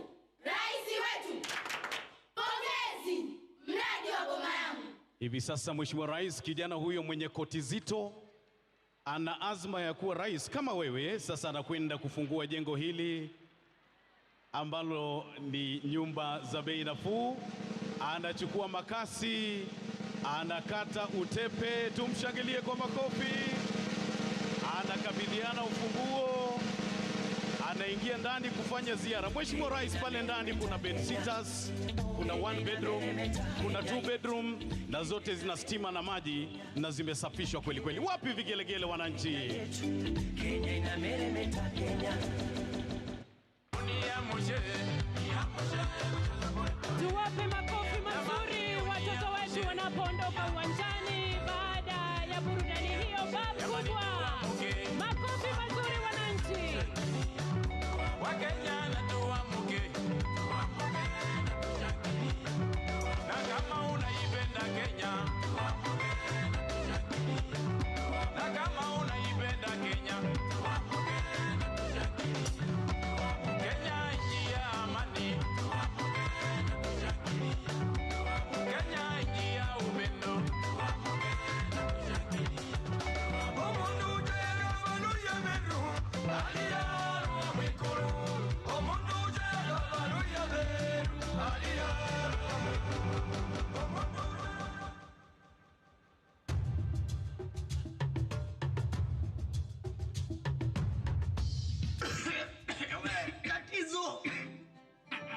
Tatizo! Una nini? Mama. Huyu tatizo si akapiki huko nje, atatua na moshi humu ndani sisi. Mama, uniform zangu zanuka moshi kila siku na cheko huko shule. Sasa mama nikapike wapi na nje kuonyesha? Nyinyi nani?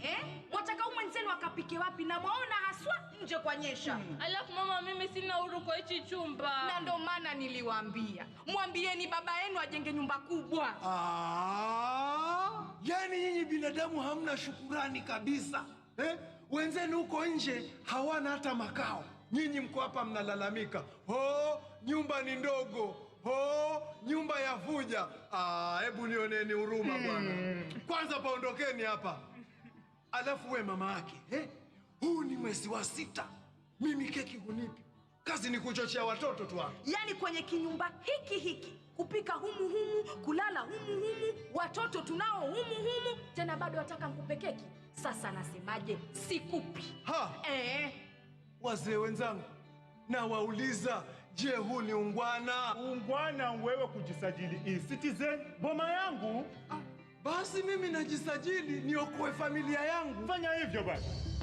Ndege wako na mahali pa kuenda jioni, wanyama wa porini jua likitua pangoni, samaki wa majini wana makao baharini, wako mpangoni. Na kuna Mkenya hana nyumba mahali, na zile ziko hawezi kumudu bei ghali, analilia serikali, ategemea serikali. Anzeni kujenga, watoto wetu wasikose mahali pa kwenda. Chukua mawe na simiti, weka kwa mabega. Tunajenga.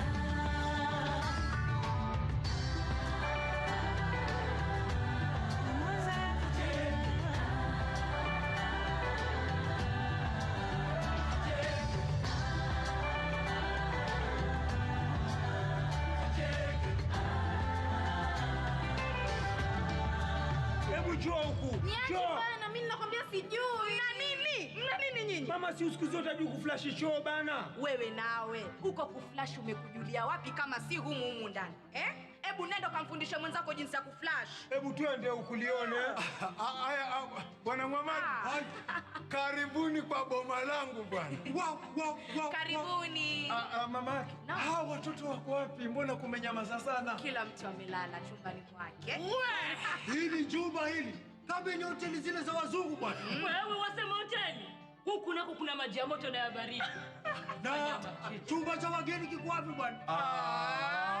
Mamad, mimi nimewaleta kwa hii boma yangu ili mulione na nyinyi mkasajiliwe mupate boma yenu kama hii bwana. Kama ni hivyo bwana, pia na mimi niko ndani ya huo mpango. Hata mimi niko. Na wewe mume wangu ndio shujaa wangu. Asante mke wangu. Na rais wetu ndio shujaa wetu. Haya, twendeni niwapeleke kwa huu mpango bwana. Mtalala kwa nyumba za matope hadi lini? Tunajenga. Kenya si kama zamani, sasa nina boma langu. Pongezi kwake rais kuleta mradi huu. Hizi nyumba sio ghali, bei zake si za juu. Hata asiye na mali ameipata nafuu. Kenya si kama zamani, sasa nina boma langu. Kenya sasa ni tajika kwa yake maendeleo. Wakenya twafarijika, imepanda chetu cheo. Maboma yetu hakika yamekuwa ya kileo. Kenya si kama zamani, sasa nina boma langu. Kenya si kama zamani, nchi yetu inapaa. Ajira tumezibuni, tumeipunguza njaa. Mafundi wa mjengoni nao pia mashujaa. Kenya si kama zamani, sasa nina boma langu.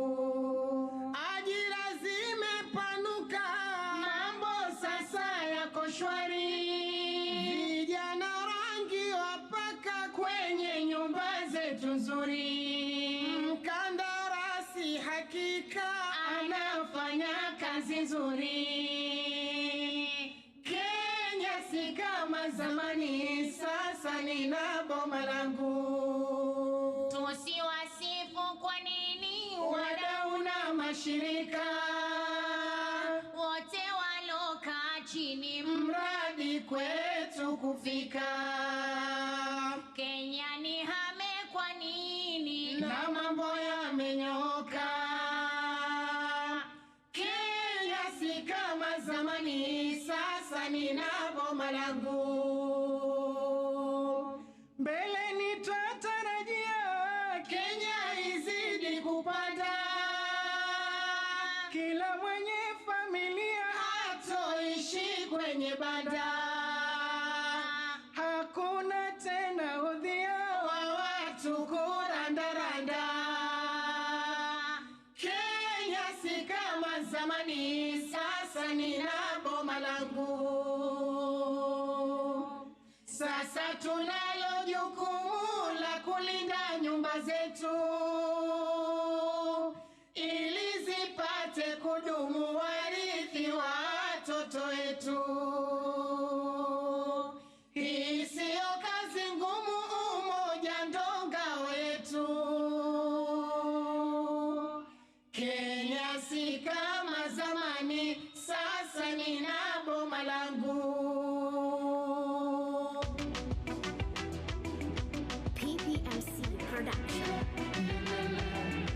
Bendera yetu inapepea dira kwa uzalendo na amani, mashallah.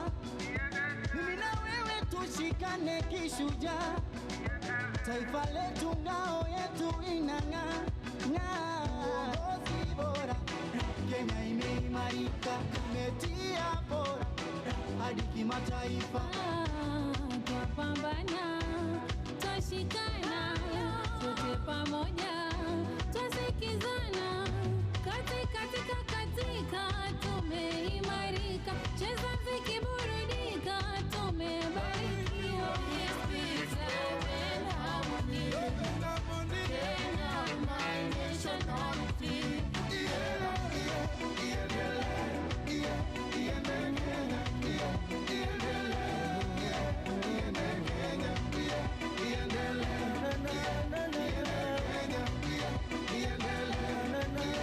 Kaskazini, kusini, mashariki, Kenya ndiyo nyumbani. Meniheshimisha, siwezi pokea lawama. Amani, upendo, umoja na mengi maendeleo, tumeimarika, sijisikii jangwani. Areka jenzi ya bire maalum wazigolole. Kenya ni nchi iliyo yangu kwa maana zilale. Alume huo ache hoya. Alume huo ache hoya. Peace, love and harmony. Kenya, my national team.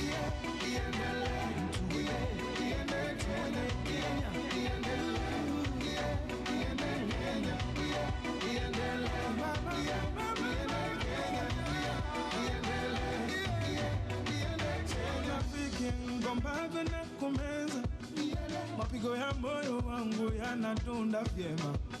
Riziki anipayo Mungu naipokea Kenya, ni ukembie vinakayakwe Kenya. Usagaleni osini wizenge Kenya, umwenga ba mwenga niyo umwenga. Usagaleni osini wizenge Kenya, oh Kenya, my Kenya. Kenya, my national team.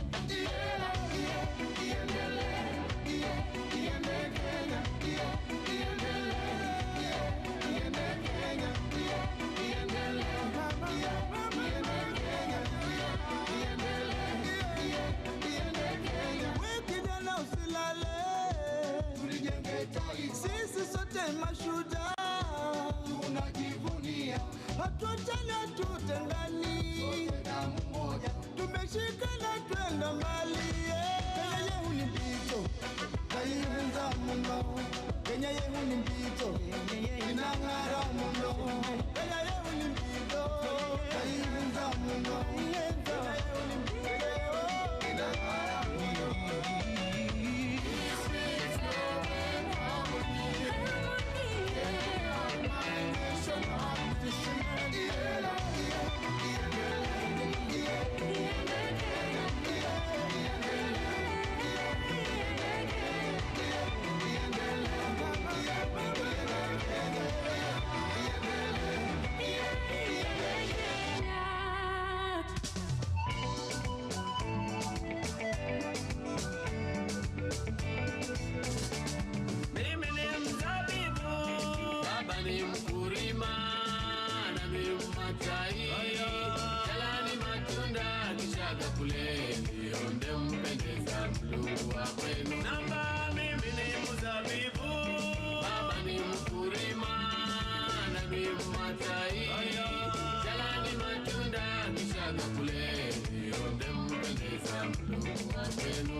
Nakupenda kama sukari, nakwambia kweli sisiri. Ningekuwa mimi tajiri, ningekununulia gari. Najivunia mikuwa Mkenya, taifa langu ninalipenda. Sina kwengine mimi kwa kwenda, sitaiacha daima Kenya. Urembo wako ufananishi, mataifa yanakuhusu. Kwa ujasiri ukakamavu, siku zote mimi nitakusifu. Na kila siku situkisali, mwishowe tutakula asali. Kipenzi Kenya we don't you worry, usisikize za watu story. Nakupenda kama sukari, nakwambia kweli sisiri. Ningekuwa mimi tajiri, ningekununulia gari.